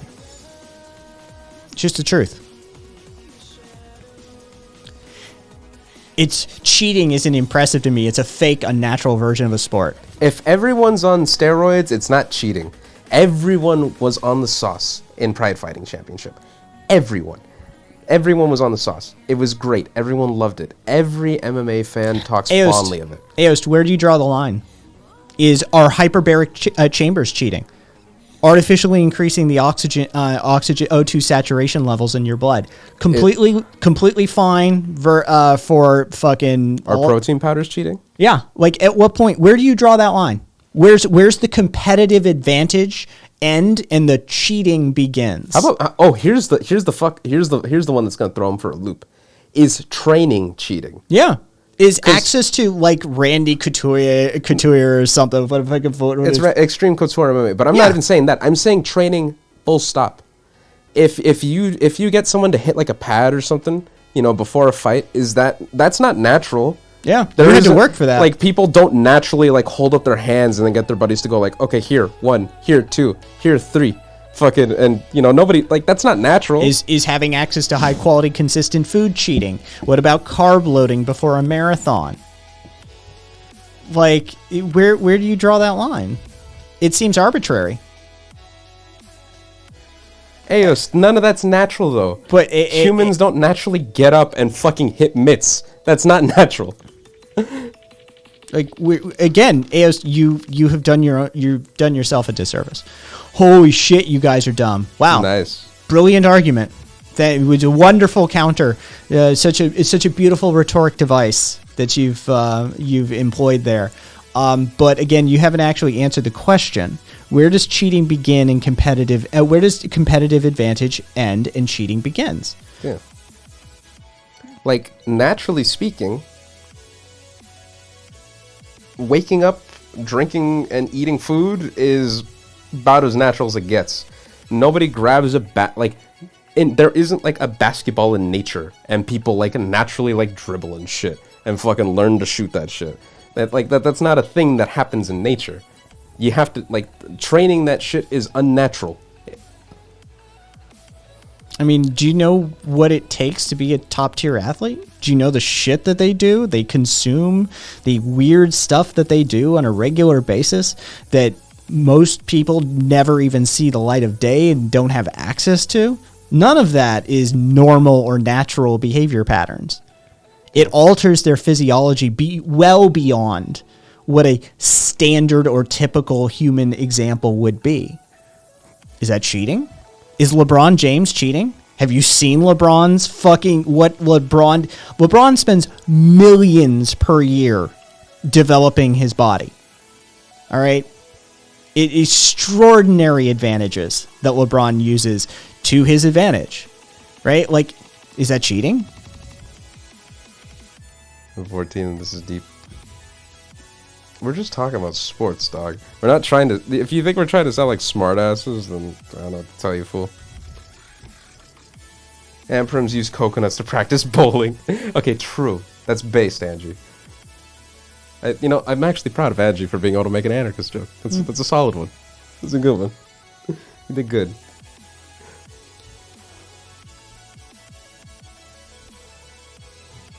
I'm a huge fan. Guy probably thinks caveman be like unga bunga, rock go through hole, natural unga bunga. Well, no, that's what I'm saying though. Is just that, like, if you fucking, like, if you look at fucking like Muay Thai or boxing or whatever the fuck, the way you train that shit just isn't natural. You don't, like, people in nature don't get like fucking mitts and shit and tell their friends, like, you don't you punch shit and it's just, no, it's not natural. None of it's natural. Fighting at a competitive level is just not natural. It's not the way our brains are supposed to work. No, Radical Maniac, it's a subreddit. It's called r/I'm 14 and this is deep. But yeah, Cassie, the most simple things they do are hyperbaric, infrared laser, cryotherapy, supplements, strict dieting, air-restricted training. Yeah, none of which are natural. Yeah, no. It's time for that fat Muay Thai guy to retire. I mean, I retired because of COVID. I mean, what do you want me to tell you? And caps, Karina and caps use their slaves as the pins.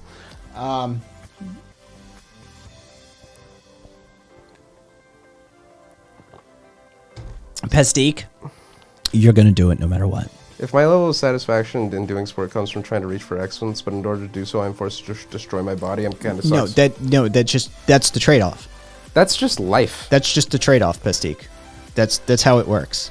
Yeah, I'd say that's just life. Like, no matter what you do in life, there's no way to preserve your body nice and healthy all the way to the end. If you're someone who works a lot on their keyboard and shit, you're gonna develop like some arthritis. If you're in sport and you're running all the time, the ankles and knees just are gonna come. It's like just how it works. Yeah, that's just life. Repetitive movements, our bodies just aren't meant to do them. I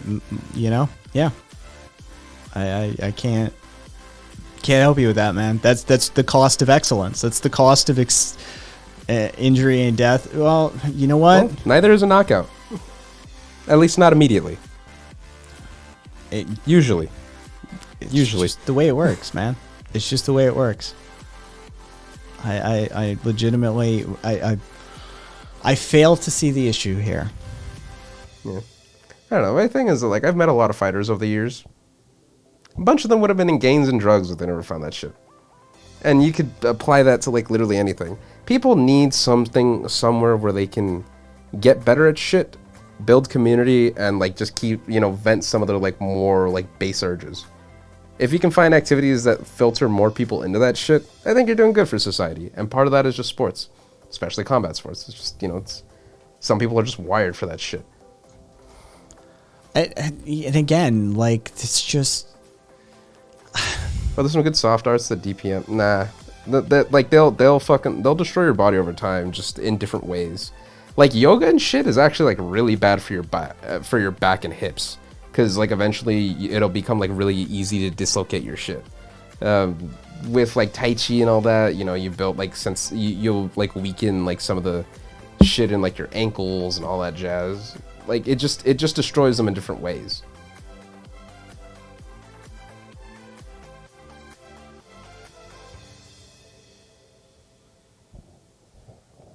chess is the only natural sport.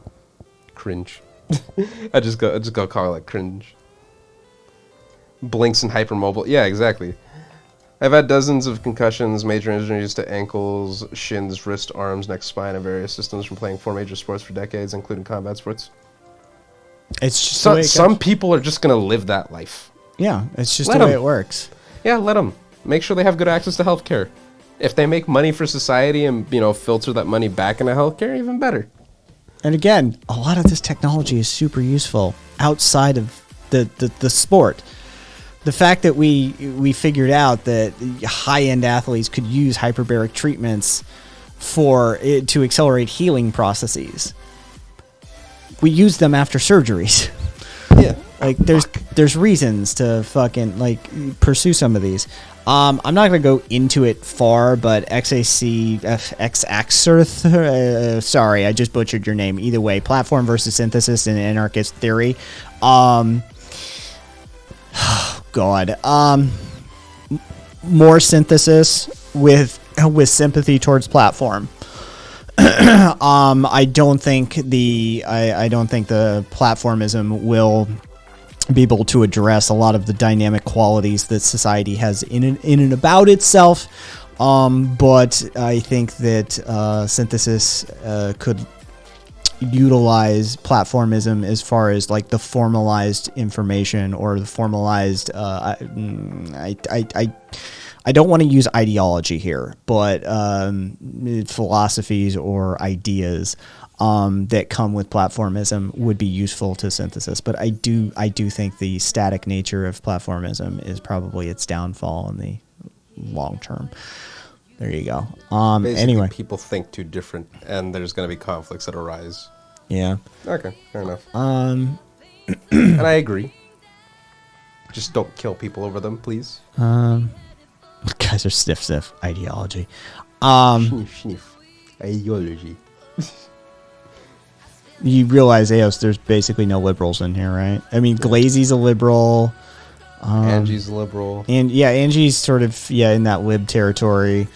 Eos, you're not very good at identifying liberals. Let's just put it that way. Yeah, we're all anarchists here, fool. Well, not everybody, but there's a bunch.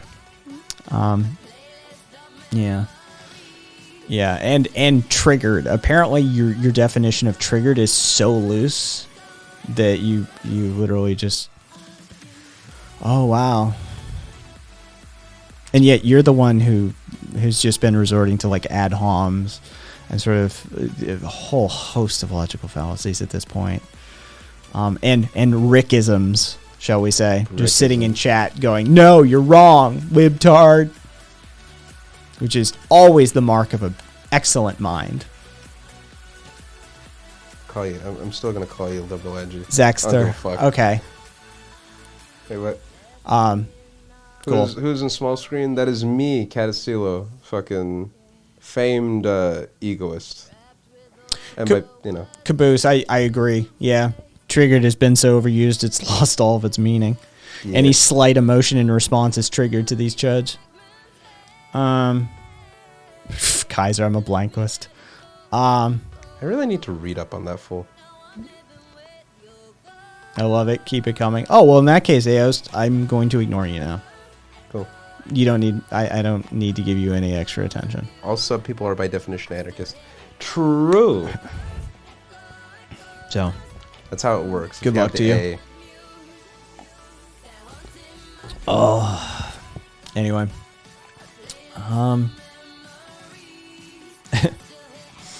Let's see. Oh, this guy. I did want to mention this because this is fucking hilarious. Again? What's this douchebag's name? Evangelical pastor Jackson Lamer or Lamer. He's a Tulsa pastor who is a QAnon follower who has openly embraced QAnon ideologies and like the biblical versions of QAnon and shit like that. He's trying to unseat Senator James Lankford. Guess who has come out against him? QAnon. QAnon devotees have accused him of Satanism and child sex trafficking. Nice. Yeah. Leopards ate my face much?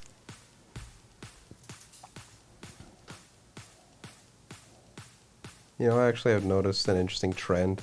In all of my lefty spaces, anarcho-syndicalism is really starting to take hold.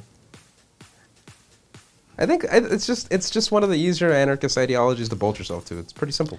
And it's easier to move people to it. Yeah. And if that's a trend towards pragmatism, I'll take it, because I've been preaching pragmatism for fucking ages now, and I would like to see some fucking lefties actually come back to earth and be like, yeah, that mythical meta-narrative fucking French Revolution that you're pushing, just knock that the fuck off, please. Yeah. You're being counterproductive. Also, adorable autonomous monkey asks, "What's an egoist?" Long story short, fuck, how do I even start this? Basically, egoism is the spook of believing Max Stirner is cool as fuck, said Rosie. Rosie, FYI, we don't use spook anymore. It's Spectre with a British spelling. I'm so I'm RE. still gonna use it because I'm brown. I can get away with it. Point is, fucking basically, it's an ideology created by the philosopher Max Stirner, who was part of the Young Hegelians, the group that Hegel, Marx, and a bunch of other leftists came out of.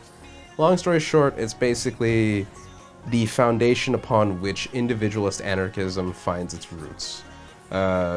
Basically, Stirner posits that society and its influences and social constructs are things that essentially hold back the individual's true development, the ego, if you will. And that, since a lot of it we don't really consent to, such as things like the state, religion, gender, so on, we should, have a foundational understanding that it's not ours, it's just something that's been imposed by us, and thus we should reject it or work to deconstruct it, or just kind of not give a fuck and just understand that it comes from somewhere outside of ourselves. So a lot of reasons as to why he falls into the anarchist camp, or he lays out arguments against the social construct of private property and capitalism and the hierarchy of humans, blah blah blah. There's a lot of shit that can go into it, but that's the general gist of it. It's more a philosophy than a political ideology.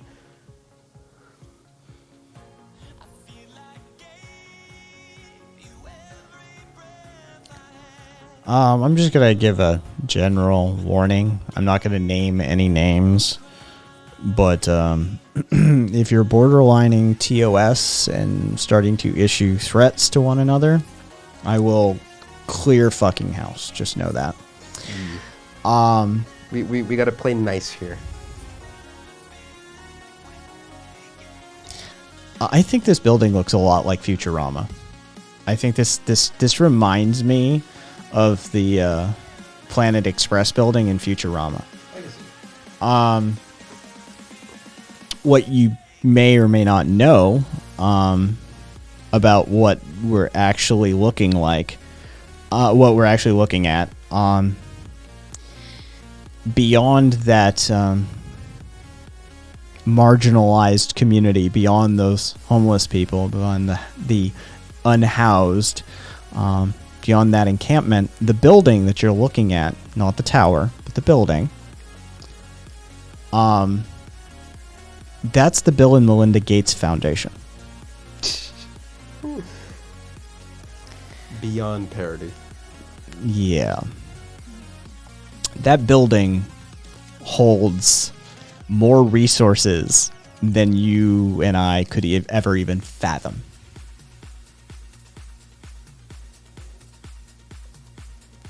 Cassiopeia, I do believe it is. So, just wanted to, a little aside. As you do. Just a little aside. Exo is pointing out that is definitely a rocket ship. the tower.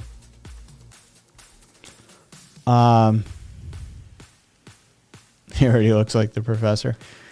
I don't know if I can fucking play this one. Also, chat just, said Stirner doesn't exist, so You know, fuck it. I'll be the creator of egoism. You know, some random dude on Twitch. If anybody saw the Utah officer who killed his third victim inside the police department in a room without any weapons, not of any significant threat whatsoever to the police officer, there's another one. Just, you know, another one. Yeah. Oh, God. Really? You motherfucker. Jesus, Angie. What'd she say? Make anarcho cannibalism great again. Oh, God. Yeah. Like I said, we'll figure that out when I get back in Cali. Oh, let's see. Oh, and the free-to-play workers are going on strike. Nice. According to some, they're saying they have 84-hour work weeks. You know, I'm gonna be honest with you. I'm feeling a little hopeful these days. I think we're like around the corner of like another labor movement. I think the groundwork is there for it. Yeah. Yeah. Like, I think anyone who thinks we're gonna have a general strike right now is fucking stupid. But like, I think a lot of like the youth today is like very like conscious of like, or at least a lot more conscious of things like welfare systems, and they probably have heard old stories of unionization, so on and so forth. Oh, Gemma, it's woof. Angie's got this thought out. She's gonna avoid the prion stuff. Don't worry about it. Angie's put a lot more thought into it than you would expect for just a meme ideology, Gemma. Yeah. Sort of a nose to tail holistic approach as well. So yeah.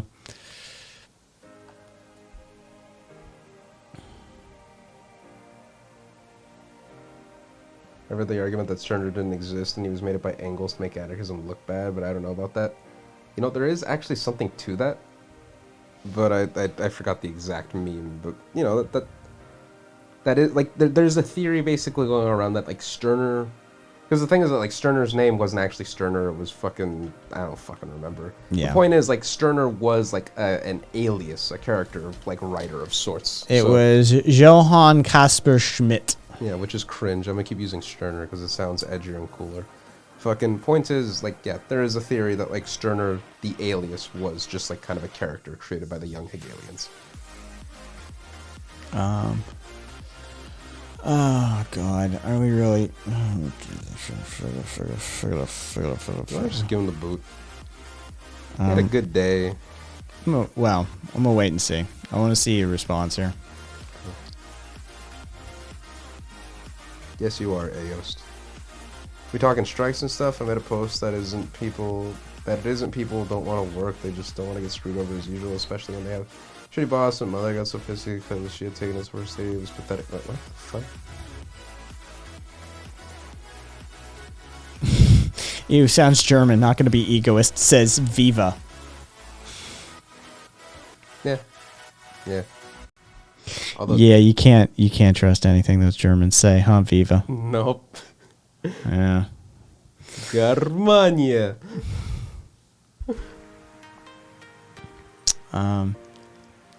Sven, and yes, that's pretty much it.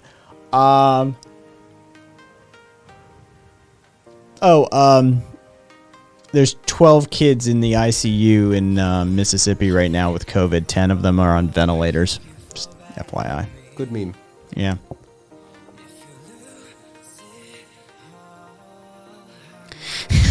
Damn Germans and their liberalism and cars.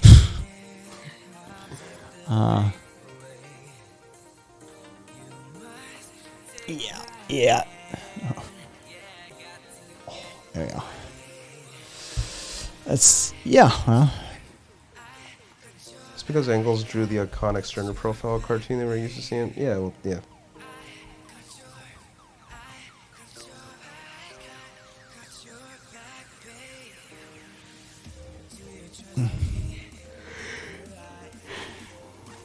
Liberalism in cars getting coffee. Jesus. Monday? Let's see. He's kind of just stirring shit in the chat. Yeah, I just want to look something here.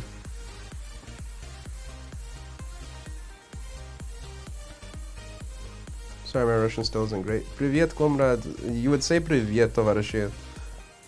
Товарищи, I forgot the plural of that, but yeah, no, you got it. Oh yeah, this image was. I like this image. Germans had some weird ideologues like Hegel, Marx, and Engels, and Hitler, and Nietzsche, and fuck. I mean, we could go down the goddamn list. Fuck it, like Stirner. Fuck it. You know, it's just yeah, it didn't stop. Germany is one of the most influential like areas of like ideology. Full stop.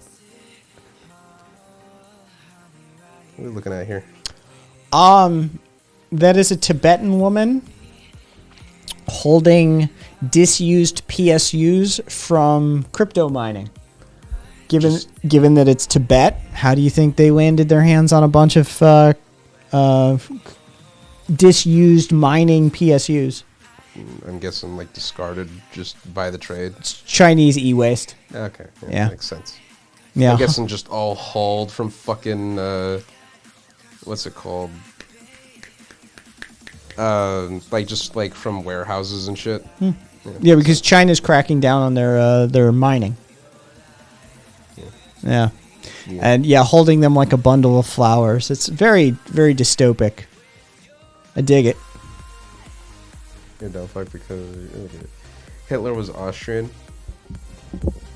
Cope harder.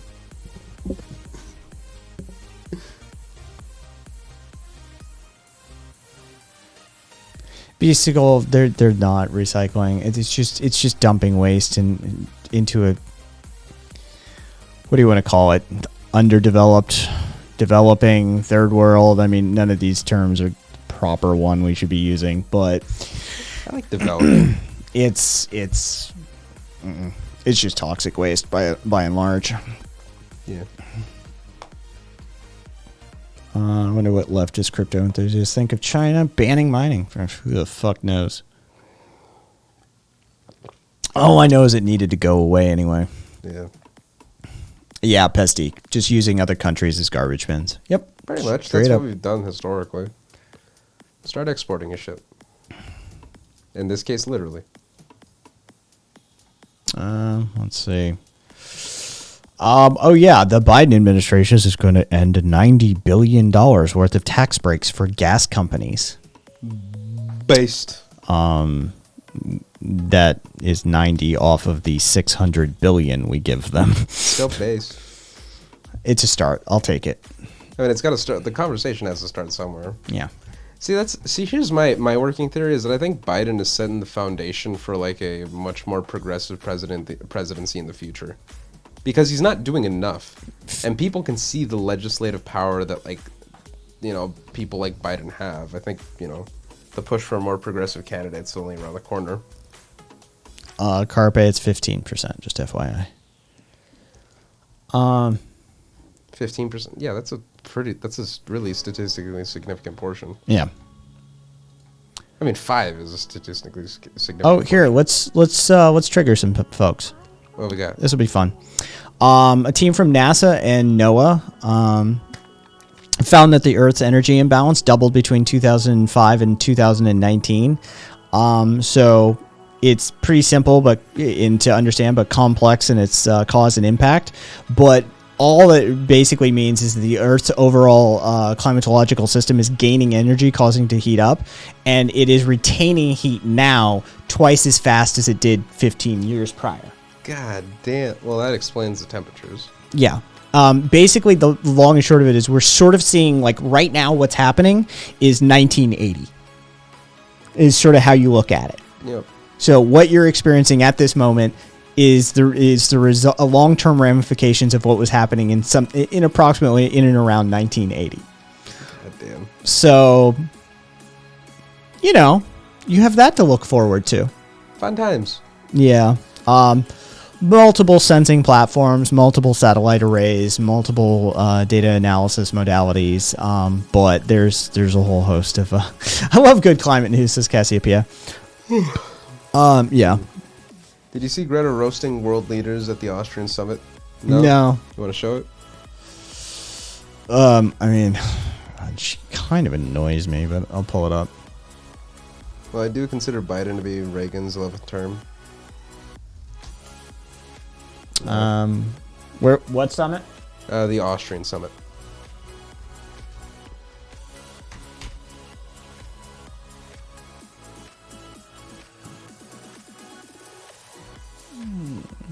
Oh God, it seems like the post was done by Arnold Schwarzenegger.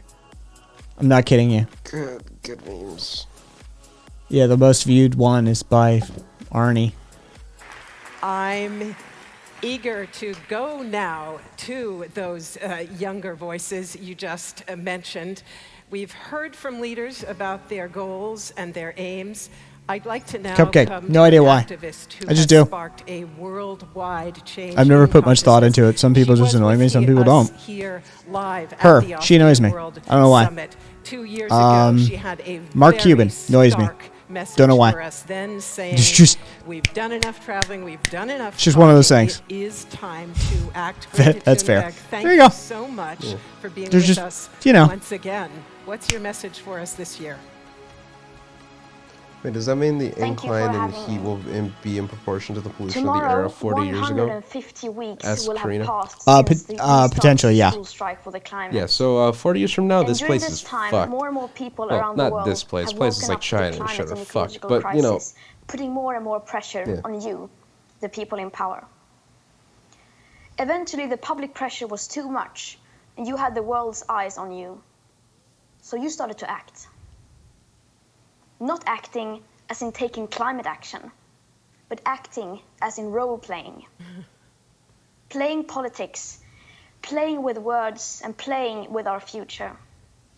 Pretending to take responsibility. Guys just said, bruh, me and my acting friends were as talking about how Mark saviors Cuban as you annoys try to us. convince us that things are Some- being some taken people are care just- of. he's just unlikable. Meanwhile, Yeah. the gap Even though he between seems to be a your pretty good rhetorics guy, and all things reality considered. Yeah. keeps growing I have wider nothing and personally wider. against him. He's just And obnoxious. since the level of awareness And he's a is billionaire, low, so you almost fuck him. get away with it. But at least he kind of earned his as opposed to But let's Elon. be clear. What you are doing is not about climate action or responding to an emergency. It never was. This is communication tactics We all die dressed 2040. as politics, disguised Nah, I as mean, politics. mostly just like You, the developing world gets especially fucked. leaders from Here in the high-income States, we're probably like in nations, the are like pretending states in to Canada. change I mean, and states, listen to Canada, the young Mexico people are probably going to handle while you climate change continue like pretty much exactly the like best before. out of like the whole world. Pretending to take science seriously by saying science is back, while holding climate summits without even inviting one single climate scientist as speaker. Pretending to wage war against fossil fuels while opening up brand new coal mines, oil fields, and pipelines. You don't only continue business as usual as before, in many cases, you're even speeding up and scaling up the process. Pretending to have the most ambitious climate policies while granting new oil licenses, exploring future oil fields. Bragging about your so-called ambitious climate commitments, which, if you look holistically, are vastly insufficient, and then get caught not even trying to reach those targets. Pretending to care about nature and biodiversity while the world is cutting down a forest area the size of a football field every second. Pretending to be a climate leader while locking in a future common agricultural policy that will make the Paris Agreement impossible to reach. Pretending that you will build back better after the pandemic, even though astronomical sums of money have already been locked in, and not in green projects, whatever green means. The G7, as an example, is spending billions more on fossil fuels and fossil fuel infrastructure than on clean energy. This you compensate with beautiful words and promises that someone in the future will somehow undo your actions and make them net zero. And when your empty words are not enough, when the protests grow too loud, you respond by making the protests illegal. Of course, we welcome all efforts to safeguard future and present living conditions, and these distant net zero emissions targets could be a great start if they weren't full of gaps and loopholes, like leaving out emissions from imported goods, international aviation and shipping, as well as the burning of biomass, using baseline manipulation, excluding most feedback loops and tipping points, ignoring the crucial aspect of equity and historic emissions, as well as making these targets completely relying on fantasy scale, currently barely existing negative emissions technologies. But as your acts continue, more and more of us are seeing through your manuscripts and your role-playing. The gap between your actions and words is becoming more impossible to ignore, while more and more extreme weather events are raging all around us. And as a result, young people all over this planet are no longer falling for your lies. You are distancing yourself further and further away from us and from reality. Some years ago, you could still claim that we're moving in the right direction. Today, that is no longer possible. 2021 is currently forecasted to be the year with the second highest emission rise ever. You say we need to move slowly to bring the public along. However, how do you honestly expect to bring the people along if you don't treat this crisis like a crisis? If it is one thing the pandemic has proven once and for all, it is that the climate and ecological emergencies have never once been treated as emergencies. The climate crisis is today, at best, being treated only as a business opportunity to create new green jobs, new green businesses and technologies. As the pandemic unfolded, you did not say, this will benefit the face mask manufacturing industry, or this will create new jobs in healthcare and hospitals. Taking bold climate action will naturally bring many advantages and benefits. Yet, needless to say, we will not be able to solve a crisis we do not treat as a crisis and that we do not understand the magnitude of. Perhaps playing a role helps you sleep at night, saying things just for the sake of it, because the words are in your scripts. But while you're busy working the stage, you seem to forget that the climate crisis is not something distant in the future. It is already taking so much from the most affected people in the most affected areas. This might just be a game to you, a game to win votes, popularity, points on the stock market, or your next high-paid position in a company or lobbying firm. The ones who focus on the packaging rather than on the actual content, and the ones with the most beautiful speeches and the most short-sighted, likable policies wins. You can and will, of course, choose to continue to play your parts, say your lines and wear your costumes. You can and will continue to pretend. But nature and physics will not fall for it.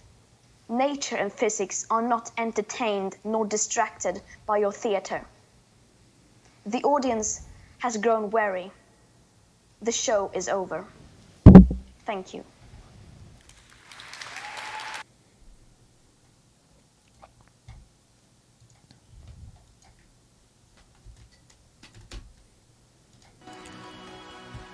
One, there's a definition war happening in chat. Yeah, apparently they're accusing fucking Eos for being a pedo because he called Thunberg a chick.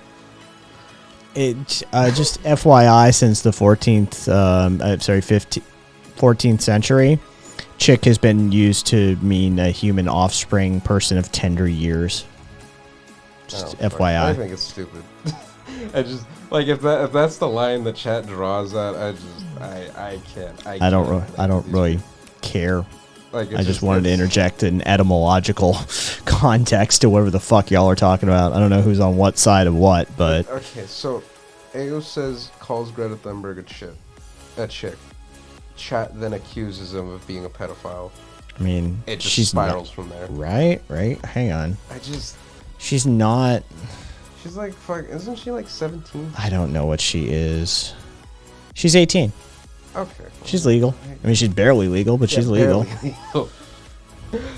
She's legal, but she's legal by like she's legal by like 6 months. Yeah, I think chat still remembers her as like a 15-year-old. Yeah. I mean, she's 18. Now, if you all want to have the conversation about adjusting the age of consent to 25, like I suggest, then we can have that conversation. Yeah, I mean, that's the consistent position. Yeah. If it's about development, 25 is the cutoff. 25 is where neurophysiological development actually ceases. So if that's what it's about, then we need to have a conversation about how people under 25 shouldn't legally be smoking, drinking, signing up for war, taking out loans, or giving any sort of consent. I mean, if that's the conversation you guys want to have, I mean, I've hammered this point before. It's a very untenable line to try and maintain, especially for the way we function within society.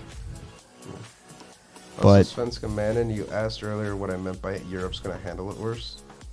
Most of Europe's going to be like underwater, and when the deserts expand, and when they run out of like coal and shit, they're going to be hit a lot harder than the U.S. The U.S. is energy independent, and thus it'll probably maintain good trade relations with Canada and Mexico. Most of Western Europe has to deal with Russia, they have to deal with China, they have to deal with, these very, like, hostile forces that are gonna fuck them when, like, their countries start going underwater. Kez, well, again, there's the point. I mean, you just sort of made the point for him. Kez said, I was fucking at 14. It's going to happen if we make the age of consent 25. We're going to make teenagers criminals. Well, then we need to have a conversation, don't we? Yeah. About some of these reactions that people have. I'm just going to ask a series of questions here. Can a 15-year-old legally consent? Can a 15-year-old legally consent to sex?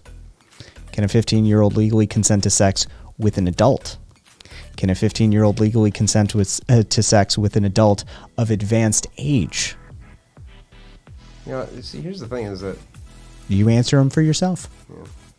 See, because here's the thing is I know 20-year-olds that can't do any of that shit. There are plenty of 20-year-olds that I know for a goddamn fact shouldn't be fucking in any capacity. They are not ready at all. I maintain. I've maintained it for a while. 25. If you want to have this conversation and you really give a shit about developmental cycles and you really care about the well-being and all that sort of stuff, we have to reorder our society. Yeah. We have some massive structural changes to make because it should be 25. Personally, I think that's fucking stupid. Fucking Britain's got it like 16, Germany's got it like 14, Japan's got it like 14. Okay, well, Japan's a bad argument. Let's not ask Japan. If we just, go like, about setting new policy on this, let's not talk to Japan. My point is that these societies haven't fucking collapsed. And ironically enough, I think their sexual cultures are a lot healthier than here in the States. Don't fuck. Look, if you're like 30, don't fuck 16-year-olds. Can we all agree on that? Like, well, but that's the thing. What if the 16-year-old wants it and the 30-year-old wants it? I just generally speaking, it makes us uncomfortable. But the fact of the matter is, if we're going to start talking age of consent, can they consent? I'm just saying, generally speaking, it's probably good to have people dating within their own age ranges. Are there like legal clauses? Are we going to stratify this? Are we gonna tear it apart? You're like the U.S. does, which is completely ideologically inconsistent. That you're an adult, except, right? Fucking. Oh, you're an adult at 18, except for alcohol. That's at 21. But in case that you commit a violent act, then we're gonna try you as an adult at 12 if you're like a black male. Right. See, for me, my hot take is that I think there should be like a tiered age of consent system. Basically, like, 16 to, like, I don't know, 21 can fuck. And then, like, once you hit, like, that, it goes up and, like, I think there's ways we could work it. Beastical, no, most states are that way. Hell, there's still states where an adult can marry a 13-year-old. Yeah, there is no federal law on that one. Yeah. Fucking.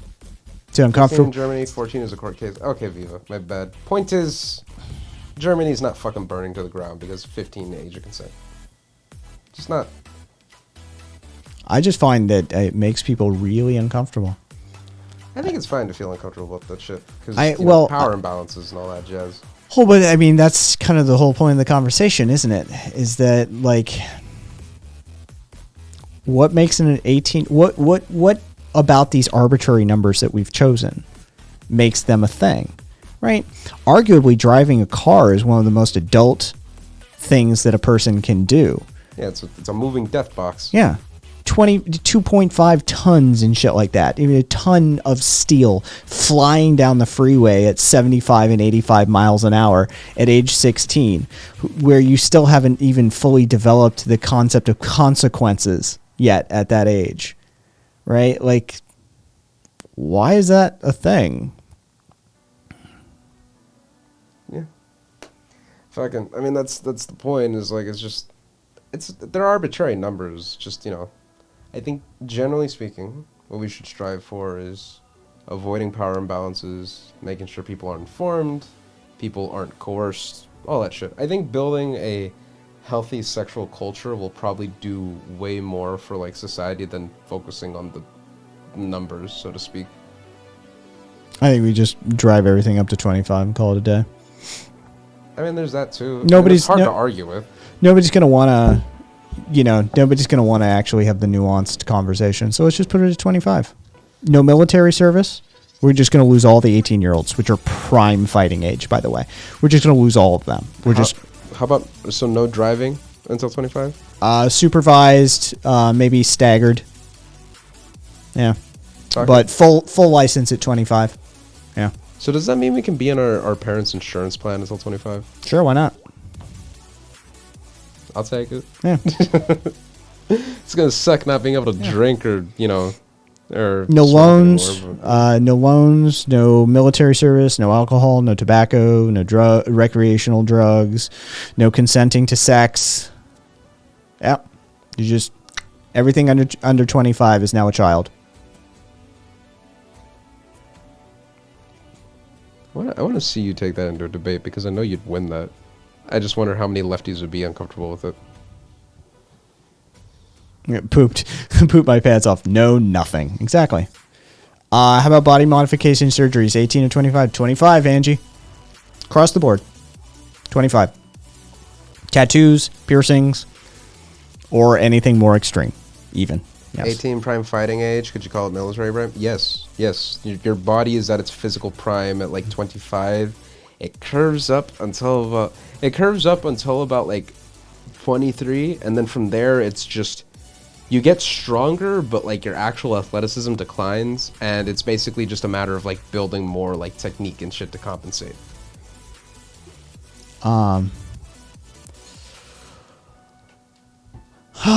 And Cassiopeia, I'm gonna put a link in chat. I'll put a couple of things.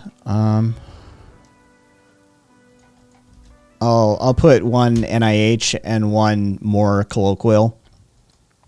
But basically what it has to do is with brain development. Your brain isn't properly developed to handle full frontal cortex processing, consequences, these sorts of things, long-term decision making.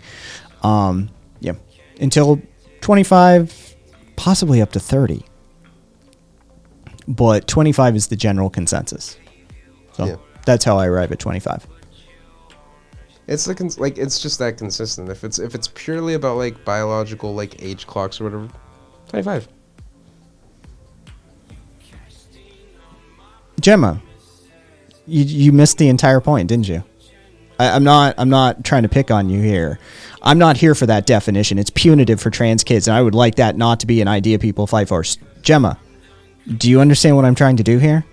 I'm creating a set of circumstances that is uncomfortable for everybody. Nobody wants this. The fucking right-wingers don't want it because they lose a shit ton of military-age people, right? The underage ones don't want it because they lose out on their drugs, alcohol, and partying.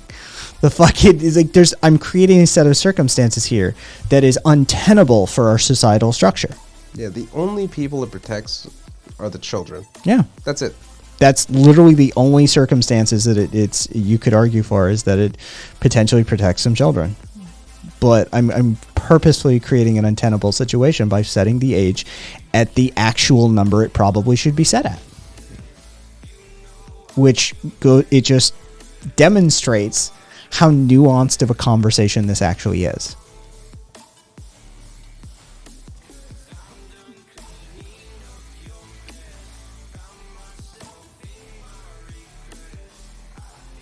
Hey, Orca, you looking at me? Nobody cares about Joe Rogan. Nobody cares about you. You're here watching me on my channel. Fuck off.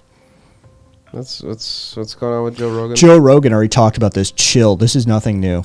Cool.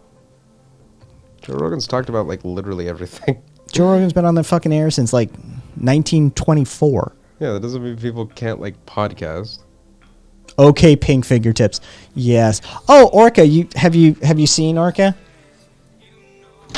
Here he goes, chat. Yeah, buddy.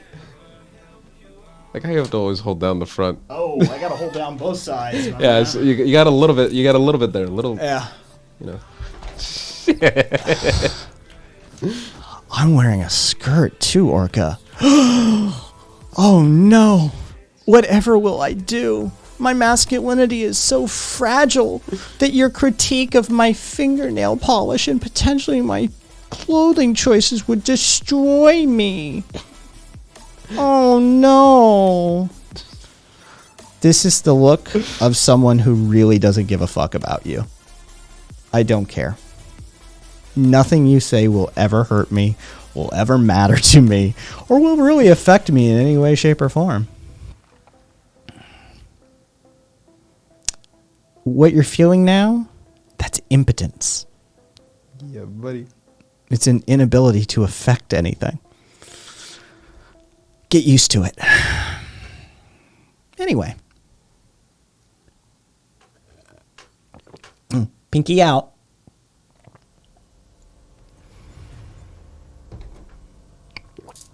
Ineffectual rage. It reminds me of fuck. I'll figure it out later.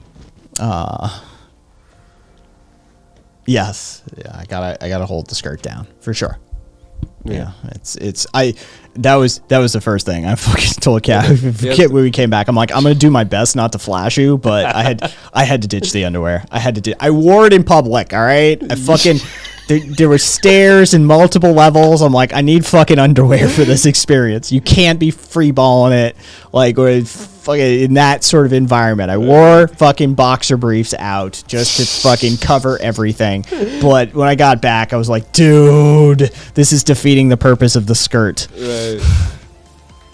Just brutal. Yeah, it kind of dawned on me while we were going up the stairs, like, cause I was behind him a few times, and I was just like, oh shit, right, the skirt. Don't ask why I was staring. Isn't that corrupt? Oh, you didn't get to see him though, because it pops up underneath. Hang on, let me. I can bring that up though. All right. I love it. Carpe, that was hot. Not gonna lie. Thank you, Carpe. I mean, it is. I mean, it's kind of the point. See, stay mad that I get to experience this live. It's kind of the point, Carpe. I come from the transhumanist side of things, so I have like a fluidity to me that I've never really identified as like being gender fluidity or anything in that camp. It's just because I don't give a shit about the whole humanness thing. I'm transhumanist. I like give us the like interchangeable parts and nanotech and let me morph and shift and change and define myself.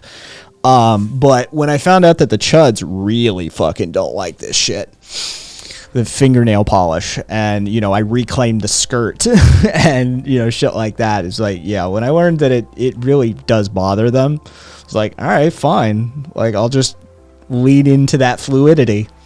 Like, fucking works. It's like, for me, it's no big deal. I don't see it as like a gender expression.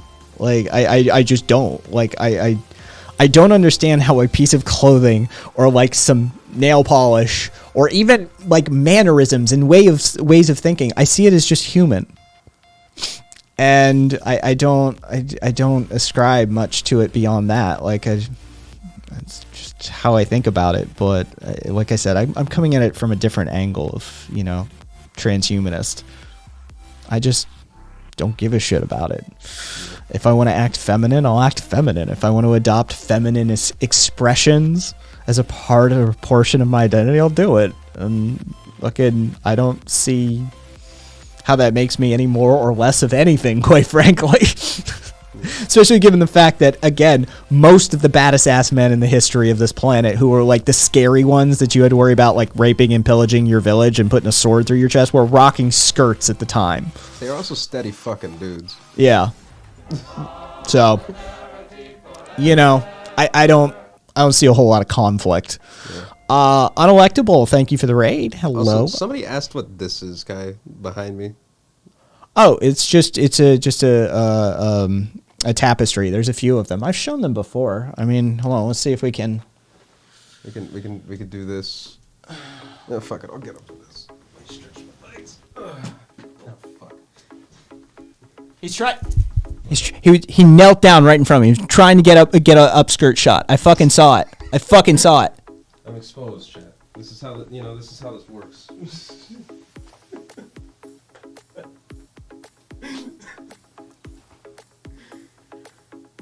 All right. Okay. Yeah, so that's the setup right there. I got this couch.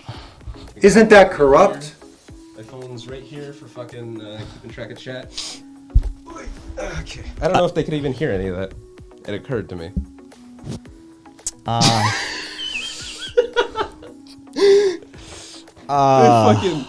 These fucking bastards. They hit the isn't that corrupt? Yeah, fuck yeah. Let me design my perfect body. What was Svenska? Cat switch spots, please. I'm begging you. I'm desperate, please. I'm begging. Cat is a sussy hentai baka. Let's see. Am I even in frame anymore? Yeah. Okay, cool. Yeah, because it's a little tilted. All right, come on. There you go. Boom. Fuck all y'all. Gemma said, now we get to the point of wearable sapient smart cloth. Then we can talk about clothes having a gender. Cat. Yep, there's the cat is a sussy hentai baka. Yep. You're welcome, Cassidy. Like as soon as we look at the tapestry, the camera loses focus. It is what it is. The blue one in the back is like is a tree with a village in the background with a whole bunch of floral patterns. The one in directly behind Cat is sort of an autumnal tree bonsai sort of layout, and then the one up top is sort of the Four Seasons, very hippie-ish, sort of the yin yang Taoist sort of inspired imagery. Horny on main, shame on you, Cat. No upskirt shots. I dropped my headphones. Sure. Viva said he just wants to confirm how long the toilet paper roll really is. I dropped this on the floor, right? Assholes. Let's see. See, but here's the thing. I had something for this, but I forgot it. Oh, Karina said, "Damn you for going without panties. I wanted you to sit on Cat's lap." We should do that at least just for the memes. Yeah, I'm gonna have to put underwear on them. Yes, you are.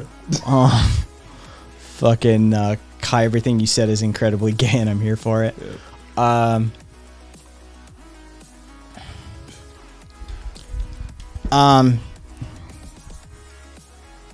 Sven, Kai, can I drop my headphones? You go ahead and drop them. Just go ahead. It was an accident, fellas. I promise. Truly.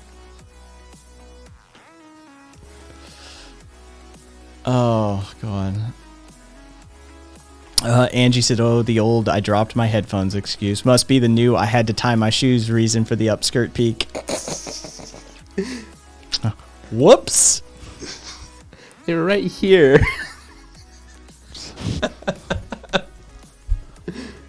Oh, I dropped my headphones.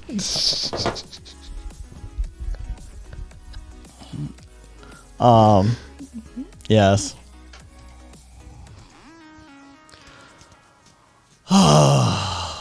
Hello, Astamite. Let's see.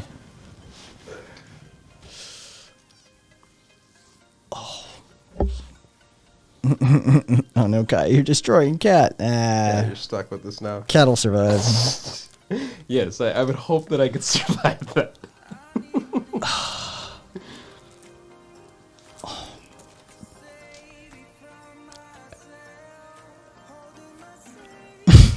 Now drop down, bitch, and see you back it up.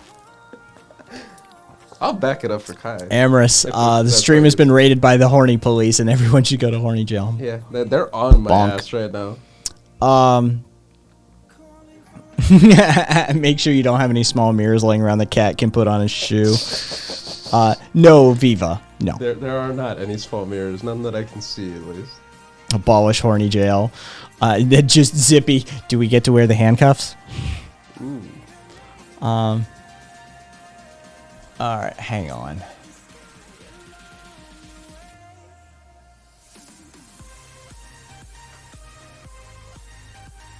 All right.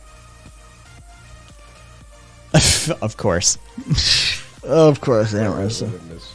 That's Amorous responding back to Zippy saying about the handcuffs. Do we get to wear the handcuffs? Yeah, of course. Yeah. I mean, I feel like that went without saying. You know? But yes, I'll Amorous. I'll drop it and back it up, Karina. Amorous, what are our feelings on horny cops?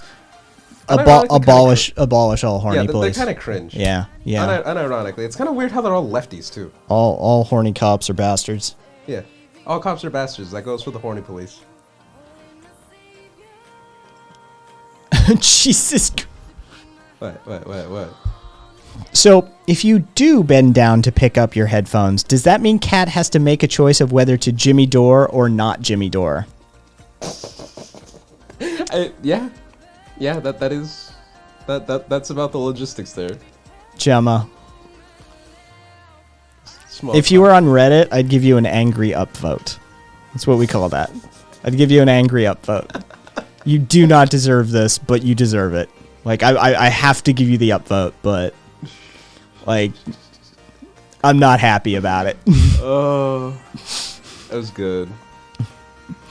Although that is true, I do have to make that choice every time. Viva, no, it's fine, Viva. I understand. No, I'll take the win. Fair enough. The left will have astronomical numbers of fucking proos. Like it's what the fuck. Oh, Jesus Christ. Honestly, I'm a speak out of turn. It's all those fucking commies and shit. Every time. Every Not even fucking close. time. The ANCOMs are degenerates. Don't get it fucking twisted. They all have OnlyFans. Yeah, but it's the commies. It's like the MLs and shit like that. Also, like the weird, like moderate, like progressives too. God, Like, they're you notice so how, like, boring. Like Bernie fans are also pretty boring about that shit too.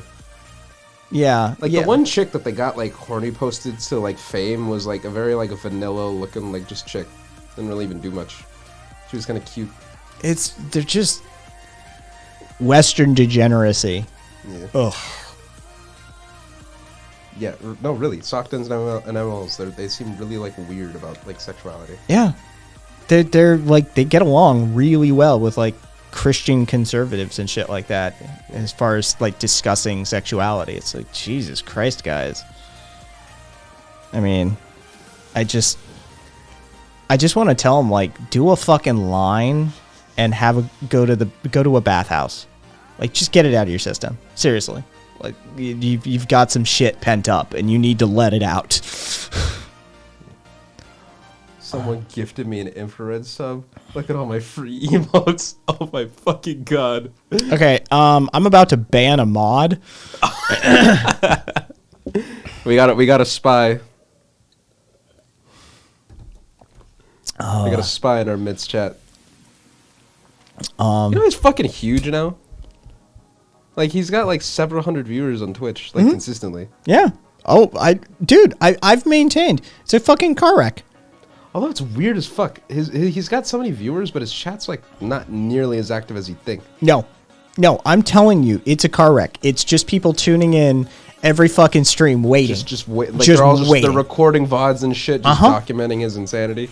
I'm telling you, like I come across it all the time on fucking as reposts on Reddit. Like when he did his latest climate change denial shtick. it is it a climate change denier too?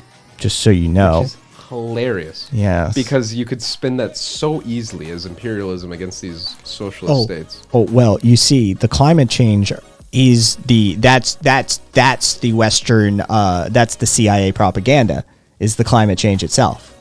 Yes. This guy's fucking. He needs help. He needs help. I can't. He needs to get back on fucking meds. Here's some from Prime. What do you mean back on? He just needs to be on. I thought he was on meds for a little bit there. I don't know. I thought he All I know is he doesn't believe in psychology, psychiatry, or Western medicine whatsoever. So that'll go well. Yeah. Chris has AKA Infrared, AKA Discount Hassan. AKA Watch Out. He's such a fucking loser. I'm sorry. He's such a fucking loser. I mean, that's the other thing too. Is he's just like a piece of shit, like a grade A one.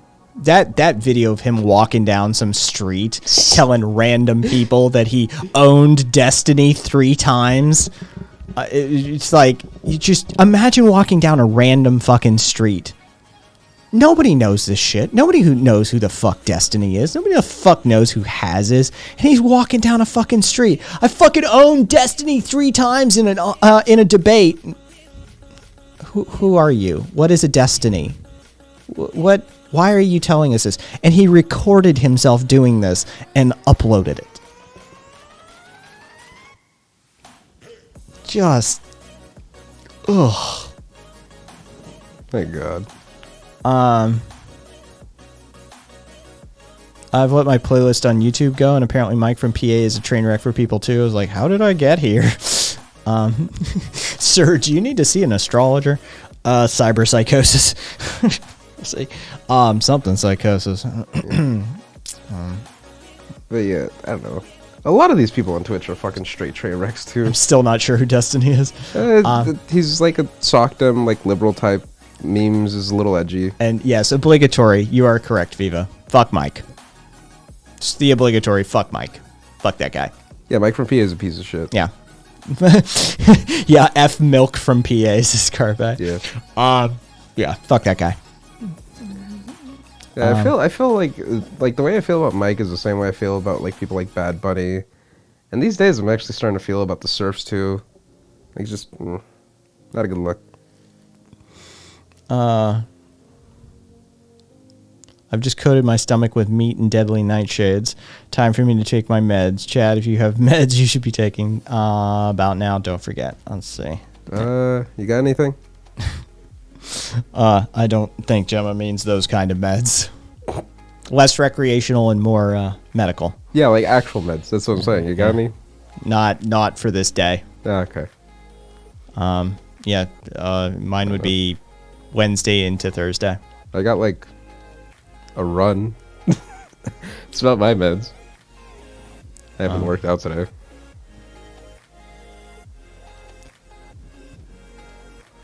What did the Surfs do that was sus? I mean, as far as I know, it's not the fucking Surfs. It's fucking Mike from PA, but I don't follow the Surfs, so if they did something too, fuck if I know. Well, my issue with the Surfs is just like they're really comfortable with misinformation. And they're also just really disingenuous when it comes to debates and shit. Like they just. I've never even seen the Surfs. I have no idea. They make like decent propaganda videos, but like that's all they are. Fair enough. There's room in this world for propagandists. Yeah, that's literally it. They're just like very big on impol. That's about pretty much all you can sum it up as. They're just real big on impol, and it kind of like makes the rest of their content suffer, or the rest of their position suffer. Goddamn Marxists. Yeah. Well, they're also Marxists. Yeah, no, that's it's the calling card of Marxists is the idpol stuff. Yeah. Want to expand on the Surfs? I still watch the shit. Sometimes it takes around woke scoldy, but I ignore it. Well, that's what I'm getting at. The woke scoldy shit's kind of bad because like a lot of their woke scoldy shit, unironically makes like it paves the way for like their misinformation and all that shit. Zippy, congratulations on Chico. Yeah, do you mean Surfs TV? Yes. Okay. So they've got a new dog. Never mind. Okay. Well, then Surfs, congratulations on Chico. Yeah. I don't know. Say it all together. Fuck Marxists. Okay, 1, 2, 3. Fuck Marxists. Oh, you cuck. My path to left Twitch pretty much started with finding the surfs on YouTube. Interesting, Carpe. I didn't find a path to left Twitch.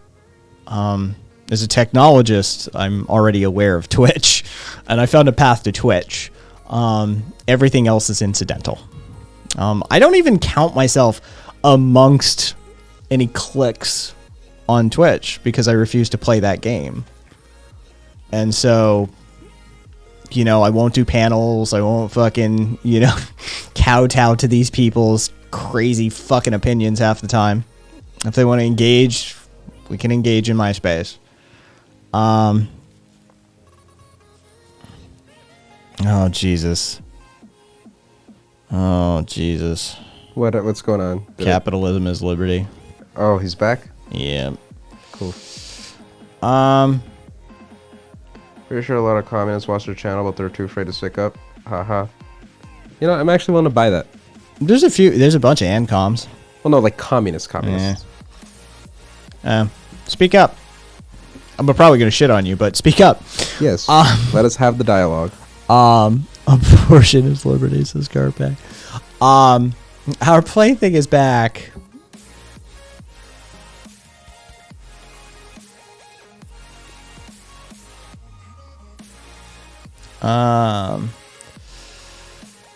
I've already mentioned I'm an accidental anarchist. Hung out with a bunch of Twitch anarchists. I was like, oh shit, I already believe this stuff. Nice. Gemma, then you're a post-anarchist. What's the problem with Marxists? Well, they're authoritarians a lot of the time, and a lot of the way that they justify their positions kind of, you know, leads to a lot of crazy bullshit. Oh no, hope Swede is not twitching around in bed. Poor Swede. Poor Swede just woke up from a dead sleep. Nice. What's going on?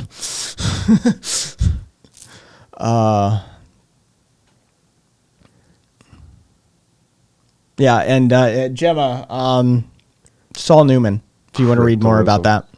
Fuck out of here, Kaiser. Most libs LARP is leftist while policing language. Just look at all the unpaid terminally online moderators. I felt called out.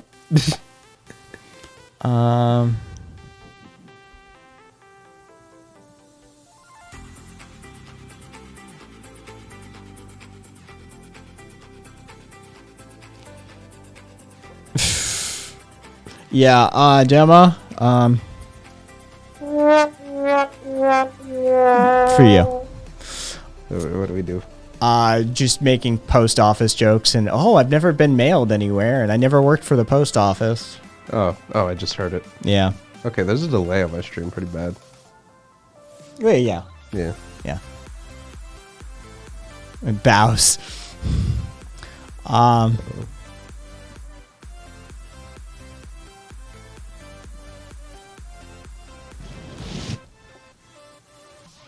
don't know. So call him out. CIL. Call him out. Come on. You're the debate bro fucking... Well, no, he's trying to stir shit Yeah, I between know. us and the commies. Yo, I know. So do it. Watch this. I bet we'll get along better than we do with you. Yeah. Like, despite all of the bullshit that would exist between us, chances are that we'll get along just fine. So come on. Well, that is until they start defending shit like Stalin. Yeah. Like, I see a good 5 names that are full-blown communists not say anything. So let's hear it. Yeah, who are they? Come on. You got 5 names right off the top of your head. Start typing, motherfucker. Start typing. You typing? Come on, hit send. Tag the names and we'll talk to them. You talk a big game, but you ain't know shit about shit, man. My boy.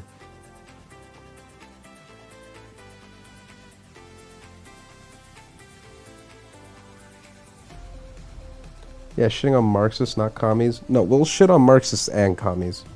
Svenska. Oh, yeah, I'll do both. Yeah. Yeah. I'll let Bakunin do most of my heavy lifting anyway. Oh yeah, I mean that's the thing is that like the Marxists had the chance to work with the anarchists.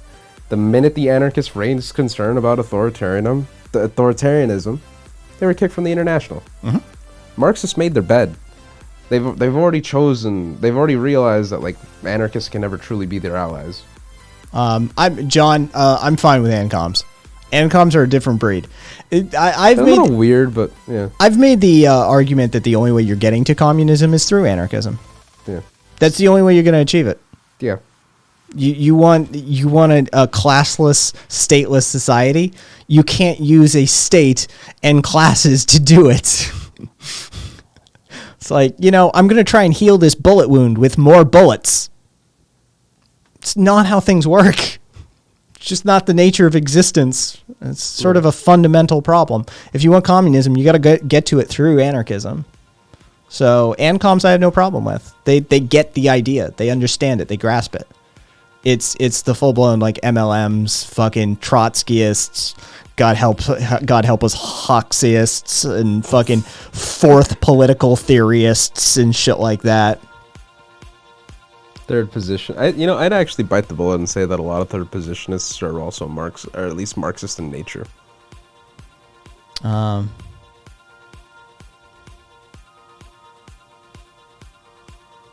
Other half maybe breakfast. Nice. Oh, congratulations, Kez. I don't want to out them. You fucking pussy. You fucking. Come on, man. Come on. There's more than one way to eliminate landlords, just saying. Yeah, pretty much. I had a bacon sandwich. Good on you, Kez. I could use a bacon sandwich right now. Sounds baller. I mean, a slick word for left libs. I hate being called a tumblerina. Charm Hall. Not a good luck. No, that's the one. So I'm probably more of an ANCOM than a Sternerist. I'm not entirely against IDPOL, but it's useful as long as there's oppression based opposed on IDs. Dude, I mean, I agree with you. IDPOL is not intersectionalism, and intersectionalism is not IDPOL. I'm against identity politics. Intersectional. You can be a Sternerist and an intersectionalist. Yeah. I'd argue that intersectional. I'd say that like Sternerism is probably one of the purest forms of intersectionalism, because the whole point of intersectionalism is that you're trying to draw attention to the fact that individuals aren't being treated as individuals. They're being treated as X, and their societal positions Black, are gay, affected by trans, immigrant. Yeah. Take your Yeah. fucking pick. Poor. Yeah. They're being affected by that and judged and put into societal, etc., etc. The whole point of intersectionalism is to alleviate that shit. Thus, you're moving towards individualism. Yeah. The government of Texas is calling for the rest of the Democrat representatives. Of course he is. Oh, God. Who did what? The fucking Democrats fled Texas to shut down, to remove the quorum so that the Texas legislature couldn't vote on the voting restrictions because they were going to lose. They were going to lose. So to stifle that vote, they left, which removes the quorum, and then they can't hold the vote. But if you remember how we reacted on the left when the Republicans did it in Oregon or Washington this last time around,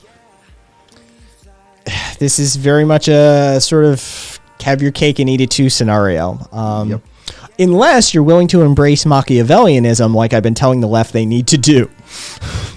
The left needs to be a little more Machiavellian in their actions. And so if you're willing to say like, hey, they play this game, it fucking has hamstrung everything, this is the only option, we're gonna do it, turnabout is fair play. Cool. Just don't try and take the moral high road on it. Yep. Yeah. You should be very fucking aware of how shitty, mechanizing the state like that just sucks. If you're gonna do it, just.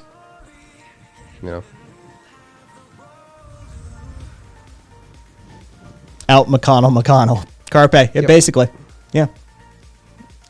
Which I'm not sure if we should do, because, here's the hot take that I think a lot of lefties aren't ready for.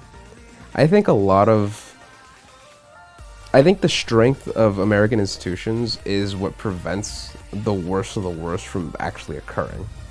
And I think the more we wither away institutions or allow them to be wither away, essentially removing our checks and balances, the more and more we open the doors for more ambitious fascists and shit to actually cause bullshit. The reason why a lot of what Trump did was negated, but it was negated because of the power of institutions, our political norms, and so on and so forth. Fucking Karina. I wish I knew what that act was, but What trying to say? Y'all think Biden will pass the For the People Act? I don't know. I'd have to read it. expanded voting rights, campaign finance laws, reduce influence of money in politics, limit partisan gerrymandering, not eliminate. Create new ethics rules for federal office holders. I think It doesn't matter if you don't enforce those rules, by the way. Yeah, I think he would pass it. I just think that the Republicans would, get in the way of passing it. It's already failed. Oh, well, there you go. Boom. Senate Republicans blocked it with a filibuster, failed to obtain the 60 votes needed to invoke cloture after a party line vote of 50-50. Yeah, they'd have to abolish the filibuster to make it happen. Yeah, about what I predicted. Yeah.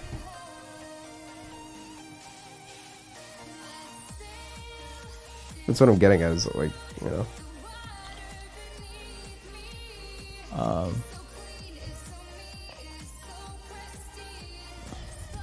If Texas representatives are in jail, does that still invalidate the quorum? They wouldn't be able to attend because they'd be in jail. I don't, Exel, I'm sure there's parliamentarian procedure for what to do in that situation. There's parliamentarian rules for basically every eventuality. It's fucking ridiculous, but I'm sure there's a rule on the books for it. Yep. Can a Texas...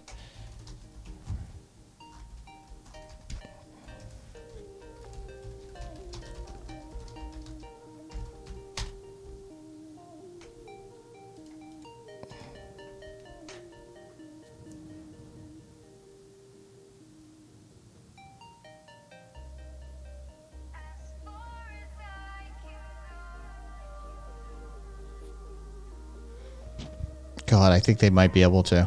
Holy shit, are you serious? Oh, that's Pog.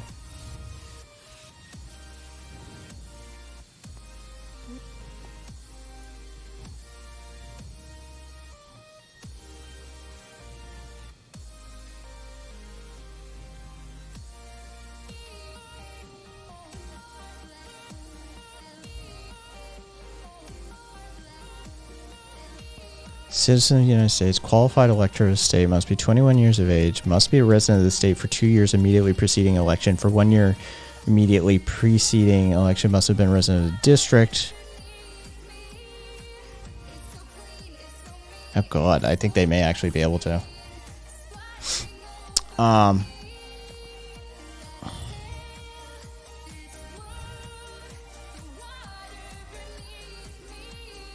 No, Kez, I know HP brown sauce from your part of the world. Yes. See, Karina, you say that now, but would you fuck? Could you imagine if the Republicans were in power and the Democrats wouldn't be able to filibuster shit? Could you imagine what type of shit? It's a shit show. Yeah, could you imagine what type of whole shit the fucking Republicans thing's a could shit show. pass? It could go very bad. That's what I'm getting at. The institutions are strong. That's why they work. It just makes change kind of bullshit. That's why we're anarchists here. We don't believe in using the state. As soon as they come back, apparently Abbott, governor, as soon as they come back in the state of Texas, they'll be arrested and they will be cabined inside the Texas Capitol until they get their jobs done. Nice. Do they even fucking use it? Yeah, they have a few times during the Trump presidency.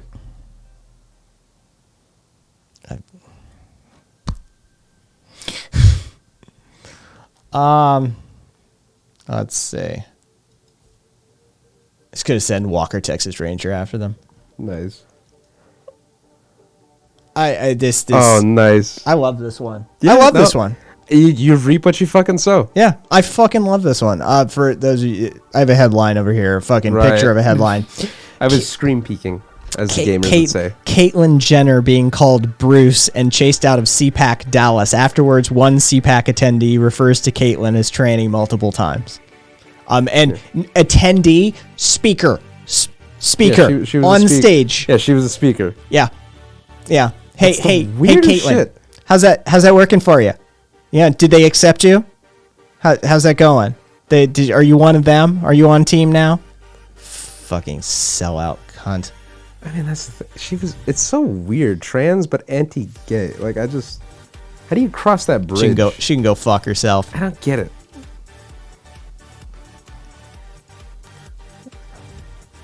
Leopards eating faces party. Spot on, Zippy. Fucking spot on. Okay. Like, what do you fucking want?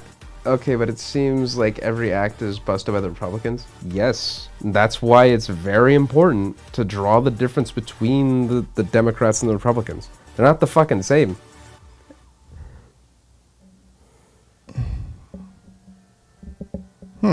Interesting, Angie. Interesting if true, Angie. What did Angie say? I heard Tommy Lahren, or whatever the fuck that bitch's name is, stood up for Caitlyn. Forget the news article. Oh yeah, Zippy. Fucking Caitlyn Jenner's like got some weird homophobia shit going on too, and oh yeah. Yeah, she's like real big on like Christians and like all that voting bloc. She's really still been trying to do the Blair White thing, Kat. Well, no, I understand that it's actually the other way around. Blair White's trying to do the Caitlyn Jenner thing. Yeah, it's Either way, how'd it go? Oh, Kat, thoughts on Greater Idaho movement? I don't know shit about it. Take the shitty rural parts of Oregon over on the east side, carve them off and attach them to Idaho. So you have all the shitty rural parts of Idaho combined with all the shitty rural parts of Oregon. You know what? That's actually kind of based. Fuck it. Kaiser never. In that same vein, Svenska, I'm actually unironically in favor of the southern states fucking going, seceding. Just let the black people move into like the sane parts of the United States, and there we go, boom. It's all good. Blair was vocal about it before Caitlyn was.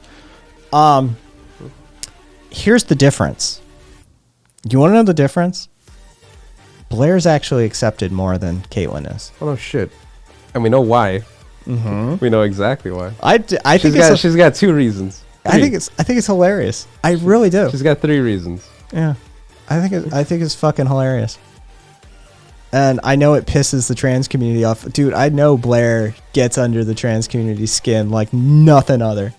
Like fucking that chick does a number on the trans community. I kind of think it's fucking hilarious. Yeah. She's actually working that grift successfully. Yep. And it's a motherfucker to watch.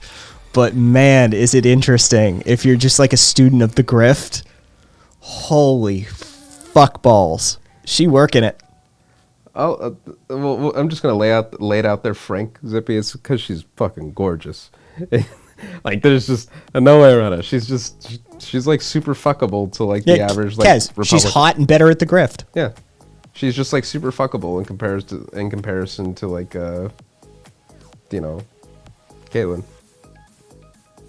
Yep, Tommy Lahren. Fucking the attacks on Caitlyn Jenner are despicable. I'll go to bat for her every single time, and if you want to take my conservative card for it, take it and shove it. Your mob is no better than the left, and in fact, it's uglier. Also, side note, fuck California. They stole our industry for Hollywood. We do everything every other state could do, but better. It's true. Except gambling. Y'all suck at that. Yeah, but, fuck it. We got your everything. casinos are fucking lame as shit. We have literally everything else.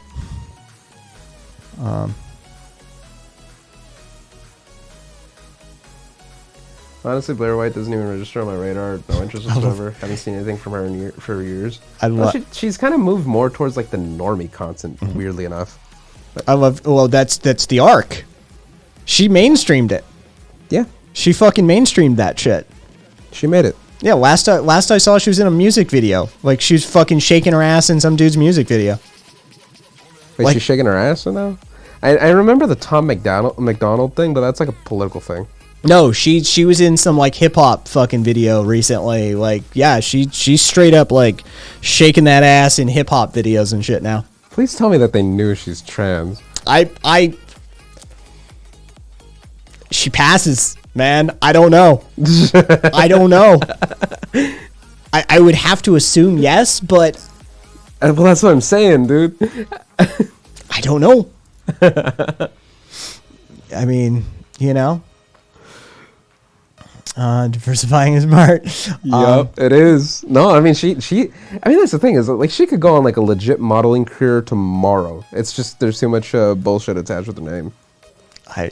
I think she's hilarious. Yeah. She's speed running the grift. She's not speed running it, but she ran the grift. No, she did it. She did it good. Yeah. She did it way better than a lot of these other people did. Oh yeah. Yeah. That's the other thing, by the way. She's hot. She passes. She knew how to run the grift successfully. Yeah. You know what it is? She didn't get too drawn into the toxicity of it all. Yeah. She always knew how to keep a little distance from that shit. Yeah. And fucking that bitch. She's chud bait. Yep. She's fucking chud bait. It is hilarious to watch those fuckers flock around her. Yeah. She stands for basic. She's everything they fucking complain about on a regular basis. They fucking because she ticks a few boxes for him. It's cool. It's amazing. The poor Sven beggeth thee for the handsome Kai on a date if thee don't mind. All right, cool. All right, Sven. What's the price? Well, it's not. I mean, there's a price, but it's like dating price, all right? Well, that's what I'm getting at. Sven, you want a shot? Here's your shot. Here's your shot. I will. Good faith, Sven. I need some answers to some questions. All right, you ready? Watch my boy work this fool. 1. How old are you? This matters. This matters. All right. So, how old are you? I need an answer to that question right out of the gate. What the answer to that is determines beyond that. So, what am I looking at here?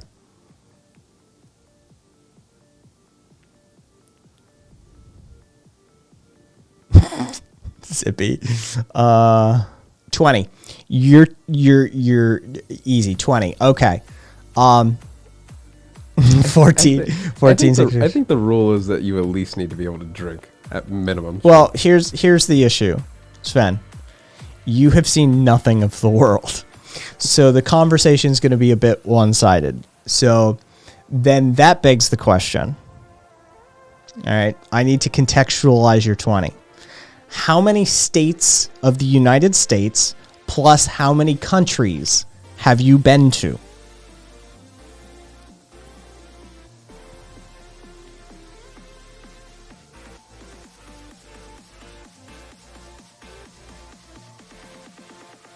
Chris still again with the 14.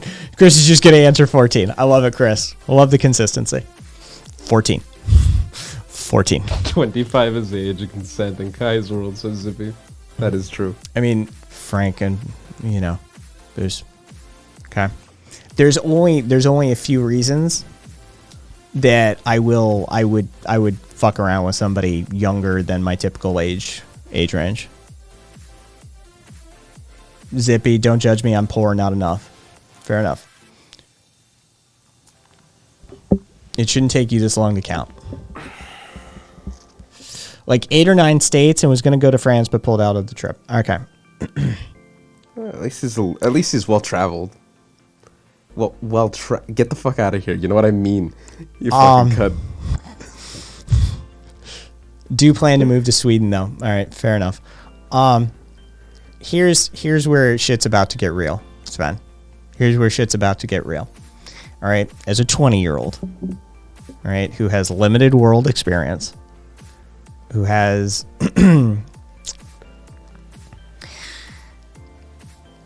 what can you bring to the table? It's the truth of the matter, right? Like you don't have a private island for sure. You don't have stories from that, semester you spent in Cambodia. Flesh. And as far as that goes, I mean, look, I could offer right here. Charmhole is correct. There's very few reasons for me to spend time with a 20-year-old. There is one thing you could bring to the table, probably. But here's the thing. How shall we put this without putting too fine a point on it? Kai's tastes are exotic and varied. That's the way to put it. Yes.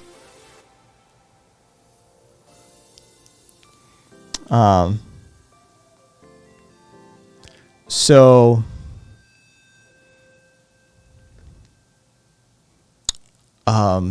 do you have much experience in varied and exotic, shall we call it locales? Because I'm not in a teaching mood. And if a 20-year-old is to be entertained by me, then the 20-year-old best come with some very impressive game. You're really gonna do this, though? Yeah.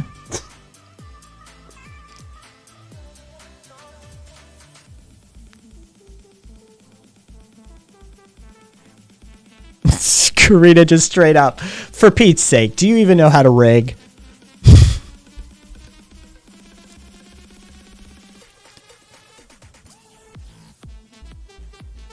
Fucking Zippy saying she could paint your nails. Zippy, that would be great. I would totally let you do that. Like she's like offering it. She's throwing Yeah. herself in the mix. Hey, you know, I mean, if you want to watch Zippy.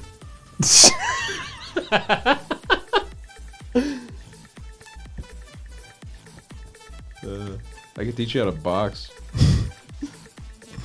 Angie, if you want to come to Kai's table, you better be as big as a table leg. I think, Sven, that a date with between the two of us would be a rather strange experience for a multitude of reasons. You're one, a bit young, two, a bit inexperienced, and three, well, see the first two. Also, kind of a chud. Yes, exactly, Gemma.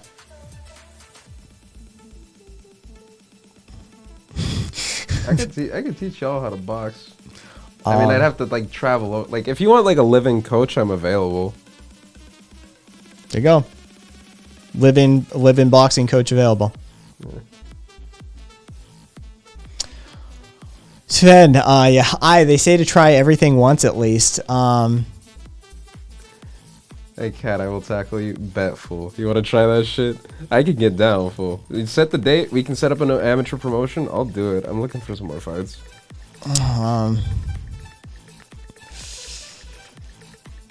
Kez, Okay. actually, no. Truth of the matter is that, yeah, the sort of filter that guys have to like run through basically eliminates that as a possibility. So, yeah.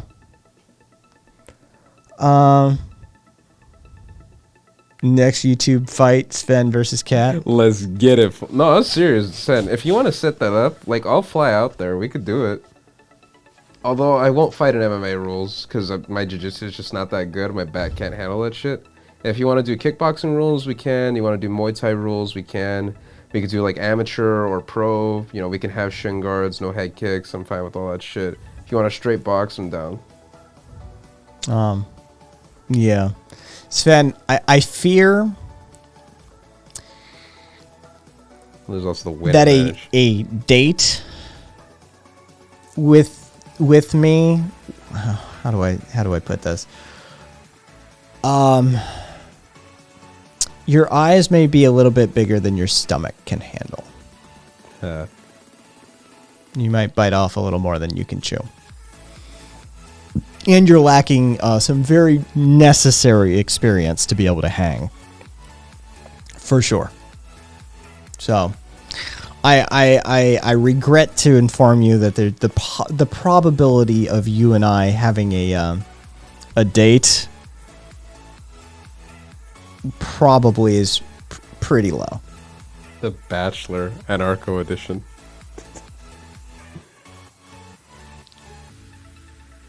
Zippy, you're insufficient to meet the demands of an aged man of experience. Aged. Hey.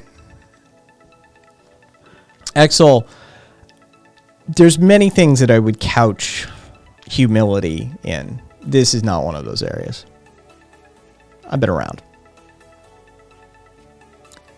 Yeah, honey, I'm already behind enemy lines when I see you get followed or something. I really do mean you may get followed, so Def don't come here. I mean, if you really want to play that game full, I got connects. Emrys, do we need to set up resumes? I mean, only if you're trying to get into my skirt. Say, if you're trying to get, if you're trying to get up my skirt, then yeah, you probably should have a resume prepared. Oh shit. Oh no, I'm not. That's another thing, Sven. If you're fucking bottom, Kai is definitely not interested. Oh no, that's an immediate incompatibility. Yeah. Kai's ego is huge, says Exel. I'm unfortunately quite straight. Well, Amorous, that means we could definitely hang out. Yes. Yeah. Nothing sexual. All of my preferred, real life friends, they're all straight. The guys that I hang out with the most, they're straight. They're just straight up cisgendered, straight dudes. I love them to death. Who the fuck's... Is that you? Yeah, it's me. Fucking shit's popping off over the Discord server. Oh god, what idiot posted that? The Democratic Party in America is self-proclaimed socialist and communistic. What the fuck? What fucking genius posted that? Yeah.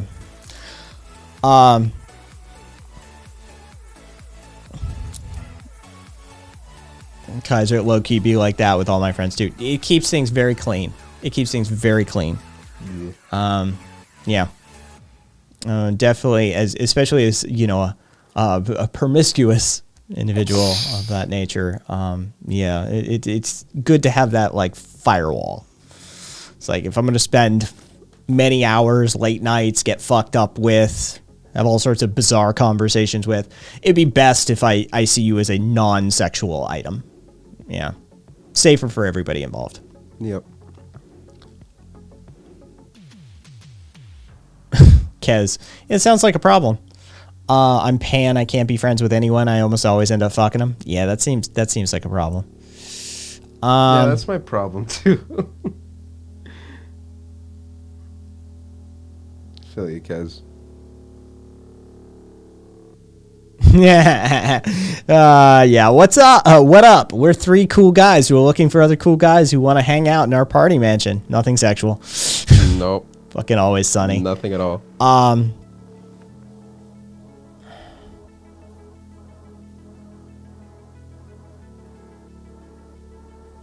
Jesus, you're still on that capitalism? Oh, boo boo, sweetheart. We moved on, fool. Jesus Lord. Also, Carpe Pax is an anarchist, no? Carpe, aren't you Ancom? Enjoy your shower, Kez.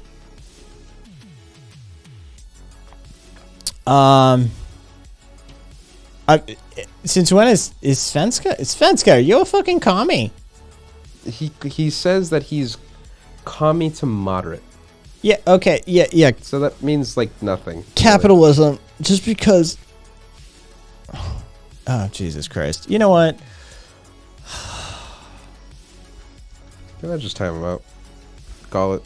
Flip a coin. You live to fight another day. I love gambling on that shit. He's also on Comrade Kenny's stream and says nothing when he speaks about Maoism. Oh, that's pretty spineless. Yeah, it's just kind of spineless. Hey, capitalism. What's lacking in your life? Now we're doing this? Yeah, we're doing this. Okay. Fuck it.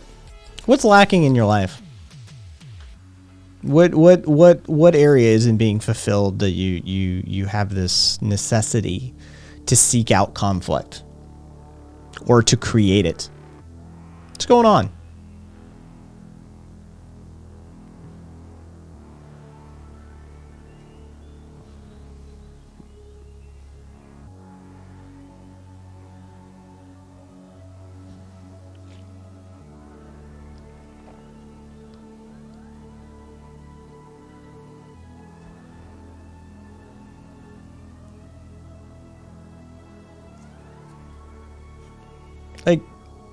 You literally argued with a credentialed economist for like an hour over shit you have no expertise in whatsoever. I just have this mental image of you sitting in your like classes at UCLA in the back of the fucking like auditorium or lecture hall and just like fuming that you can't argue with your professors. Because it doesn't seem to be, you know, a lack of expertise or understanding of a topic doesn't seem to stop you. So I wonder if it's sort of like an outlet that you have that debate bro energy and you're not finding a way to fulfill it.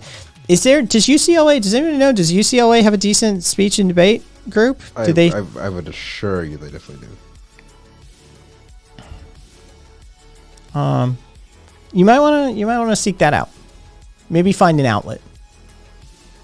When I had that debate bro energy still, I speech and debate, mock trial, contemporary issues, the whole lot of it, right? Constitutional debate. Jesus Christ. Yeah, you need to find an outlet rather than just arguing with strangers on the internet, which seems weird, man. Yeah. Like,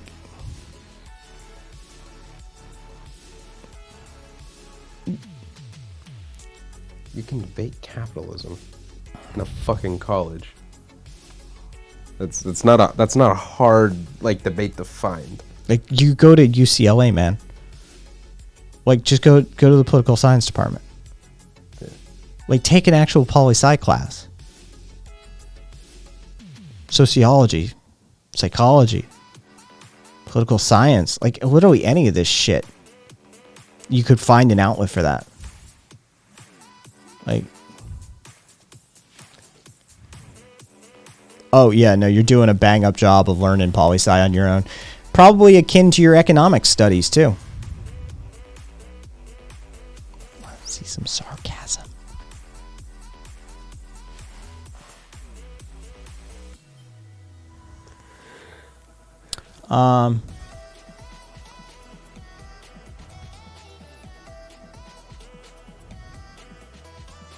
Those lights are fucking bright.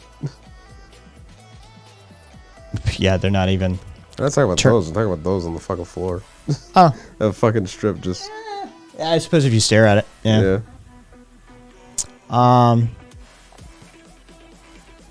Fucking also obligate. I don't know who said it, but yeah, fuck Comrade Kenny. I feel like, should we even have to explain? Like, come on, that guy's fucking. Kenny's the fucking. I mean, what hasn't he said? Yeah, okay. Yeah, he's the one I'm thinking of then. Yeah. Black one. Yeah, he's the Gnostic Freemason. Yeah, that's the one. Yeah. Dude's fucking insane. Yeah, he's got some really interesting takes. He says nothing of value. Interesting. As a piece of shit. Yeah. Yeah. He's...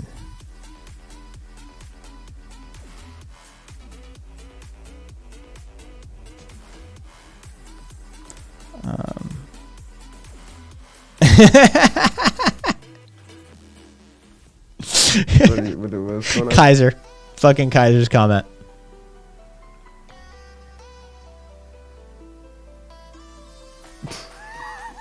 I love you, Kaiser. You know that? You're good people.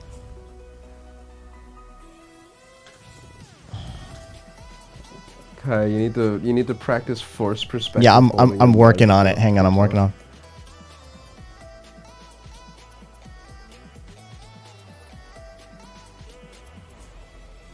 There we go.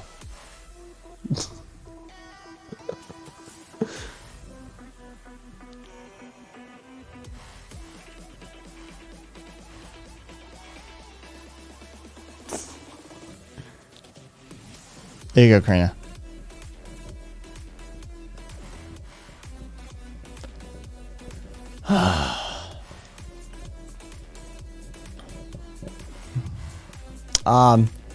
Svenska. Oh, Jesus Christ. That's a little much. You think you're too old? I've told people before, so fuck it. I talked to a 46-year-old when I was 16, but trust me, I had full control and he backed out after I told him my age. Good man. Yeah. Good he- man. he Smart did- man. yeah, Smart he- man. Yeah, he did the right thing there, my Yeah. boy. Peace. Yeah. I can assure you, after a comment like that, Kai is definitely not considering you. Yeah. Fuck. That about exits you out of the conversation. Fucking exit stage left.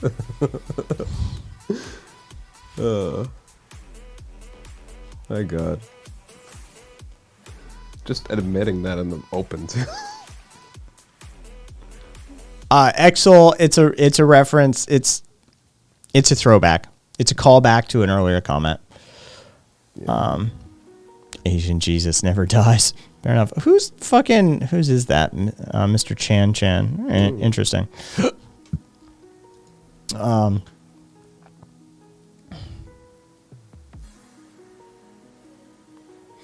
Sven, I will give you this. You're saying the right things. All right? But the problem is still that you're fucking 20, man. I couldn't even take you to a bar. Yeah. You notice the way that's worded? I couldn't take you to a bar. Okay? Yeah. That 46-year-old isn't probably in it for the conversations. I know, right? Yep. Zippy, basically, 25 is Kai's age of consent. Anyone younger needs a note from their mom. Basically. Or, you know what a 25-year-old needs, Zippy? Is a note from their previous partner. God damn, man. Yeah.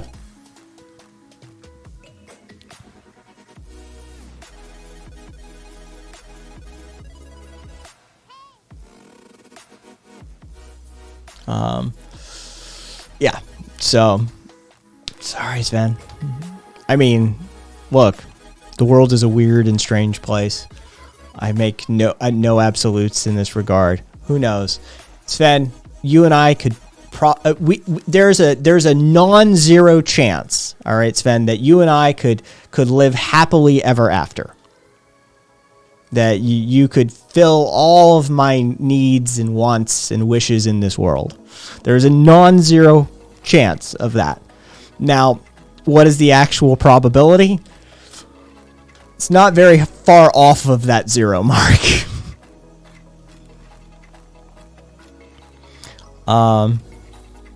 Karina, it is weird, isn't it? It is weird that we can do so much before we are allowed to even have a fucking beer in this country.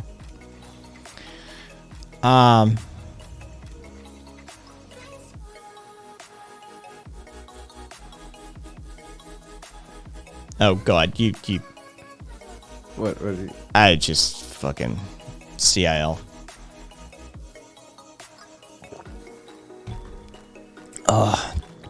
Those are some very disparate people. Yeah, Chris kind of got a point. Kez, did any water even hit you? You left like 90 seconds ago, basically. Just. Did he say he was gonna take a shower? Yeah. Oh, Oh, what do you got, Viva? it was a cold shower, folks. Oh, Viva. What is this?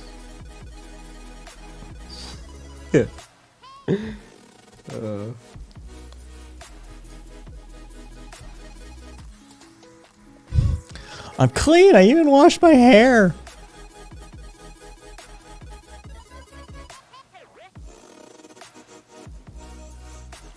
Sven, I hope you do.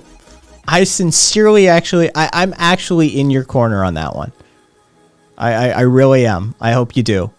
I mean, realistically, speaking of chances of someone getting out of my county and then getting a life is very low, but guess what? The Sven makes it happen, baby. Just you watch. Sven, I sure hope you do. I really do. Yep. No, it was hot. My skin is red. It's Kez. I shower fast. Right. Yeah, Kez and I are just trading off basically.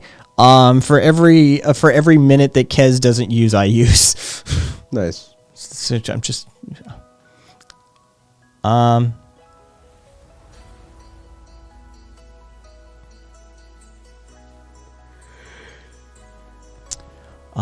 But a Sven can dream. A Sven can, for sure. What we got? All right.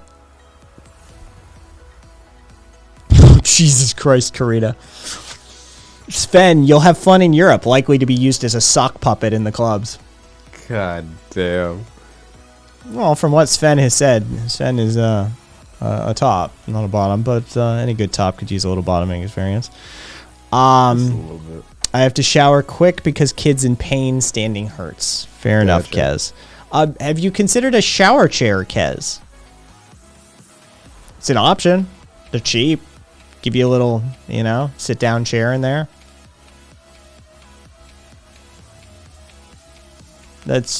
Seems like that'd be a reasonable thing to do. Oh, let's see. Is there anything I want to even look at over here on Reddit? Oh, come on. There we go.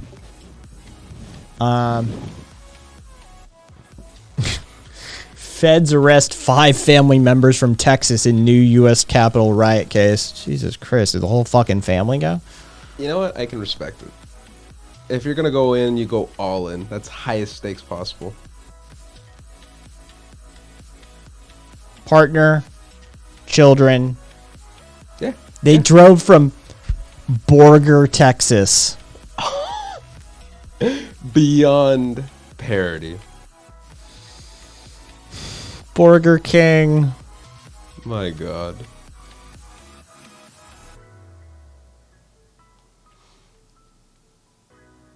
I swear to God, these people are fucking parodies of themselves.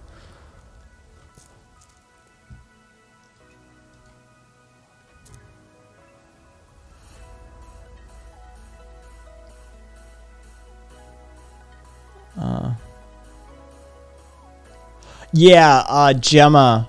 Yeah, when that was the first thing that I was really happy about when I got rid of my long hair. It's been a few years now, at least. But yeah, that was the first thing I was super happy about, was just fucking taking a shower or bath and just be like, and it's done. Yeah. Just finally being free. Oh, it's so much fucking work. Triple full bath. Biking. Sven, you're not saying the wrong thing. I'll give you that. It's all FBI propaganda. In August, when Trump comes back, everything will be fixed. Exactly, Emrys. For sure. Chuddy McGee from earlier assures us of that. So I'm sure he's in the know. He's got that secret Q knowledge and shit going on, right? Used to rock a 3-inch fringe and a number 2 comb back and sides. Jesus Christ. Look.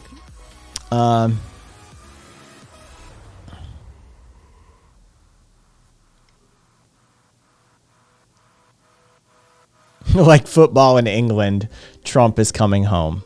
Oh God. I still I have that video.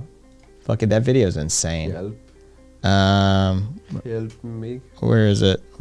Fucking, where are these nut jobs? There we go.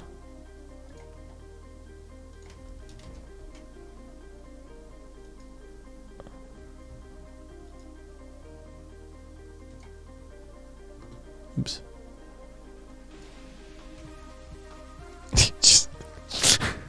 This is Leicester Square. It's absolutely just, they just trashed the fuck out of it. By the way, this was prior to the game. Oh, that's beautiful. The game hadn't even happened yet. My God. So what happened when the game actually happened? Well, based off of statistics, a lot of bloody noses and black eyes. Oh no. Yeah. Oh no. According to Kez, all the cities were like that. Yeah, from what I understand of the surrounding statistics. From what I could tell, that Italy had like a bit of a party. Yeah. Smidge. Yeah. What a bag of toy handles. Yeah, from what I understand, 36 to 40% domestic violence rate after they Holy lose. Shit. Are you fucking serious? God damn. Yeah. That's insane. Meanwhile, in Italy, see, Kaiser, we can't show that on screen. They got down after that fucking dub. Let me tell you. Oh yeah, I saw the So- car so- full of chicks. Yeah, Yeah. boy. Just ass and tits hanging out of fucking windows. Yeah.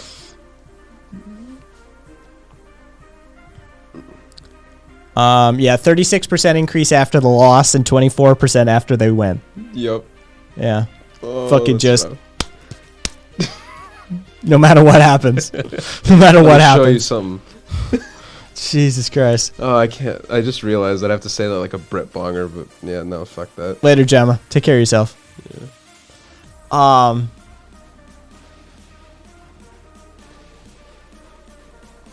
damn. There's Zippy. Wait, where'd they put it? Shared. Discord.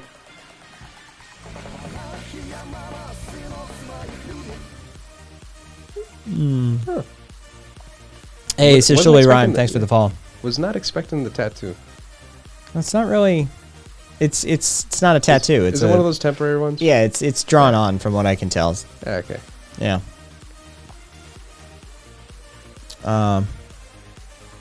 Help! I'm 6'5" and I get no pussy. Your height isn't a guarantee Yes. for sexual relations. Yeah, my boy, you're gonna. If all you're bringing to the table is that you're 6'5", there's your problem. Start from there. Yeah, Hannah, it's in that territory. Yeah, the domestic violence was strong Sunday night. Yeah, for sure, from what I understand.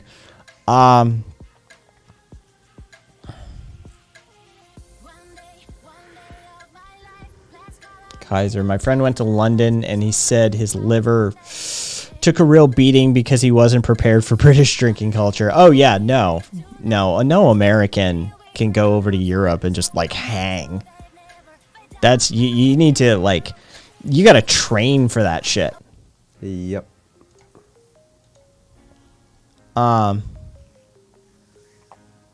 Yeah, that's. I mean, you ever seen,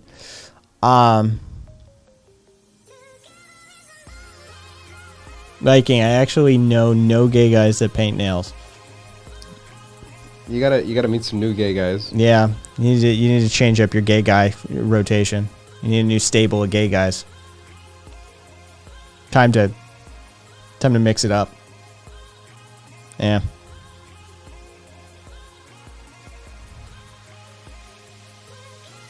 What? Yes, Wait, Sven. No, hey Kai. What, Yeah. What's the message here? I am of legal drinking age. Please tell me. Do we have to do the birthday shit? Get the fuck out of here. You know what? He is right though. Anywhere else in the world. 25.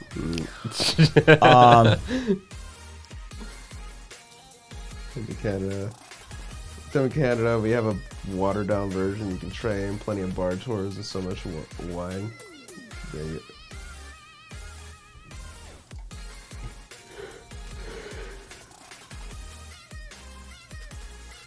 looking up like Canadian bar tours over there? 16 for beer in Switzerland. Oh shit. You're welcome, Kat. I mean, I'm 21, fool. I'm covered. At minimum, we can head out to some bars. Yeah. 25, hush up and let me cuddle. Oh, cuddling, not really my shtick. Yeah. You gotta learn that other bit, Svenska, is that Kai is not the emotional type. Oh, himself. 5 months already, right? Himself, Jesus Christ. And thank you, himself. Thank you for the sub. Yeah, Sven, I'm kind of an aromantic. So, and that doesn't mean I am a romantic. It means aromantic, right? As in not.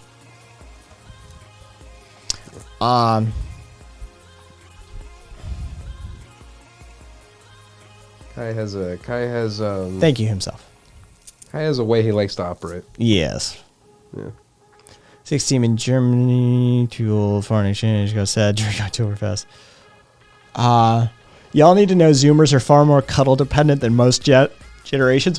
Why? What the fuck? Didn't your parents hug you? No. Yeah, well, in that case, never mind. Let me cut that short for you, fool. Guys are really with the no too. Zippy. I'm a hateful bitch and the people make me mad. Anti-romantic. Fucking Zippy. Fair enough. There are isolated situations in which I can accept a cuddle. There's a couple of scenarios in which that can come into play.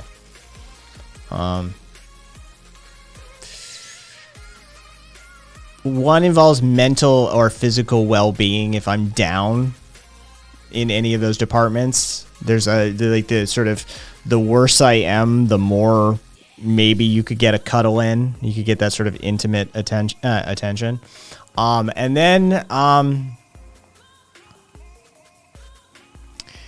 at the end of a very long and very rough play, you might have that shot. But that's pretty much most of the time, especially living in the desert. It's kind of a, get the fuck off me. It's hot no matter what. I don't need the extra body heat.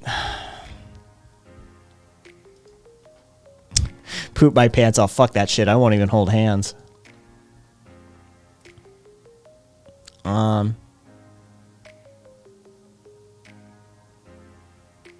Astomite. Holy shit. Astomite with the actual term. What is it? Astomite. I know you know some stuff. Yeah.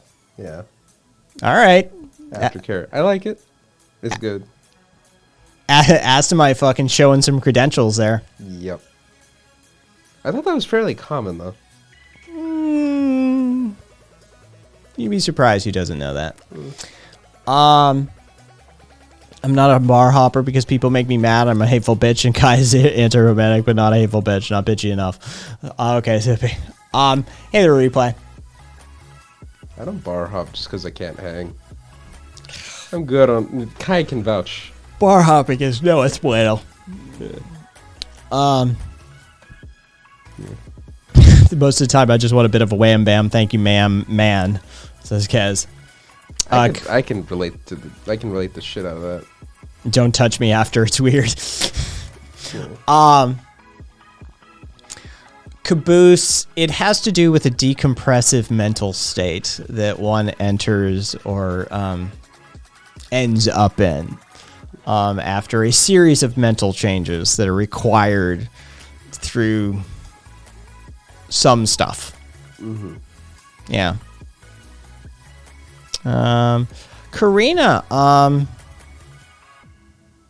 yeah, you're not allowed to, capitalism, you're not allowed to watch this stream if you're under 18, period. If you're under 18, get the fuck out. This is an 18 only stream, plain and simple.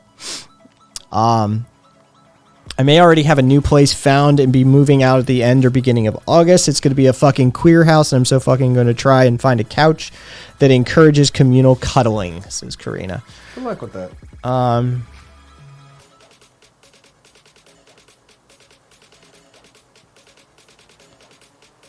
Himself with the actual term. You bunch of fucking degens. I love you. Yep.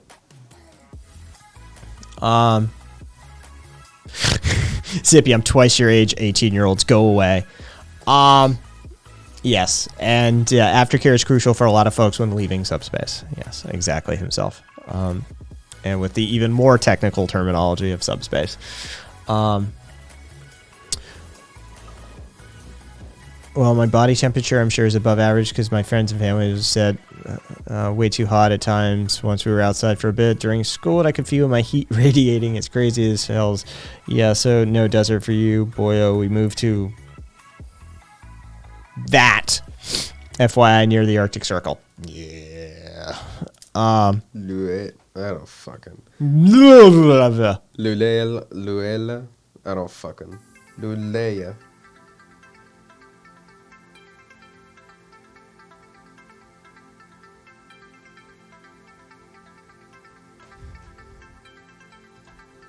Swedish.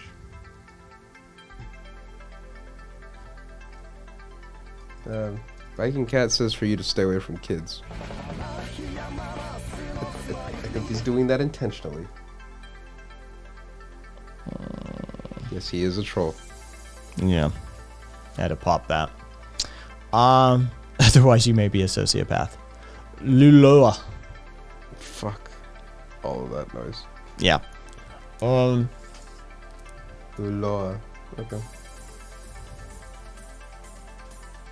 Otherwise you may be a sociopath. Or always carry markers. Yeah, Caboose, if I had to guess, yeah, you would not be a romantic. Just having conversations with you and the sort of things you desire. Yeah, for sure. Yep. You're in the romantic territory. Okay. Oh, not what I wanted. I don't know. For me, if I had to like, I couldn't really pin it down. There are some days where I want to be really romantic. Other days where I'm not. Usually, I lean towards not. But, you know.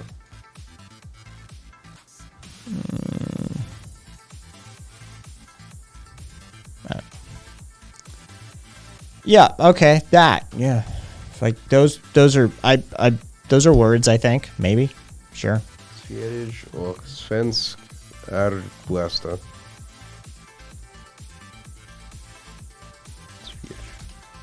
Well, I mean, of course that, but like, Sweden and Swedish are the best. Maniac, take care of yourself. It's finally see you, Cat. You're great. Have a good one. You stay safe, man. Take care of yourself, Maniac. I like romance and sex separately, said Zippy. They're distinct. Don't mess up funny with your sappy bullshit. You know what? Yeah, I can get down with that. Yeah. Zippy. I wonder if I'm aromantic or just a hoe. I can't stay with one person for too long. I get deeply bored and antsy. Feel that.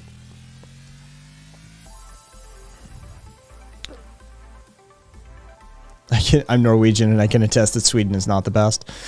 A Look. fucking person from Norway said this. Yeah, the Nordics, the Nordic countries are infighting. Watch out. Yeah. You're actually leaning on the hopeless side at times. It's adorable. You might want to add that hopeless romantic. Yeah, not just like hopeless. I was just like, fuck. Hopeless romantic. I was real fucked up for a second. Okay. Okay, so deal. I cuddle Cat and stare angrily, flipping him off for not giving me cuddles. Norsk. Yeah. Oof. Himself. Not really. I find y'all weird. I find y'all weird as fuck, man. I mean, different strokes for different folks, but that demisexual stuff is just, that seems like a nightmare. Yeah. Like, how do you get laid? It seems like a lot of fucking work. Also, I'm be straight up, I'm not, like, whenever I've been with guys, it's just like, cuddling with them is just not,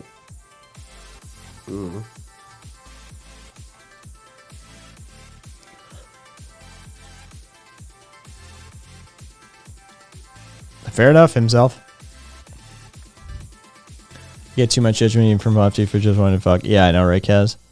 For sure. I know. All right. It is 3:30 a.m. and we have had a long day. Oh, you gotta do the sitting. Remember? What do I have to do? The lap for Karina. Oh, for fuck's sake. It's for the audience. Karina, I hate you.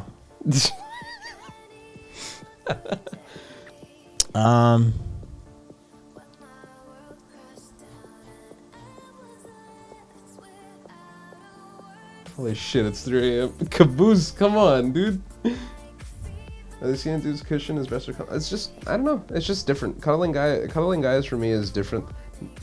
Cuddling guys is just like a different like mode for me than cuddling women. But even then, I don't really cuddle much in general. Butter and booze. Interesting. Yes. All right. Yeah, Caboose, really. All right. We're just gonna do that. Yeah. All right. We're gonna raid over to public. I am a mod over there. I'm going to look for the first minute or so. If any of y'all fuckers get out of line, I'm looking at you. Capitalism is liberty. If you start shit over there, I'm just banning you. Just know that shit. Different rules for different places. All right.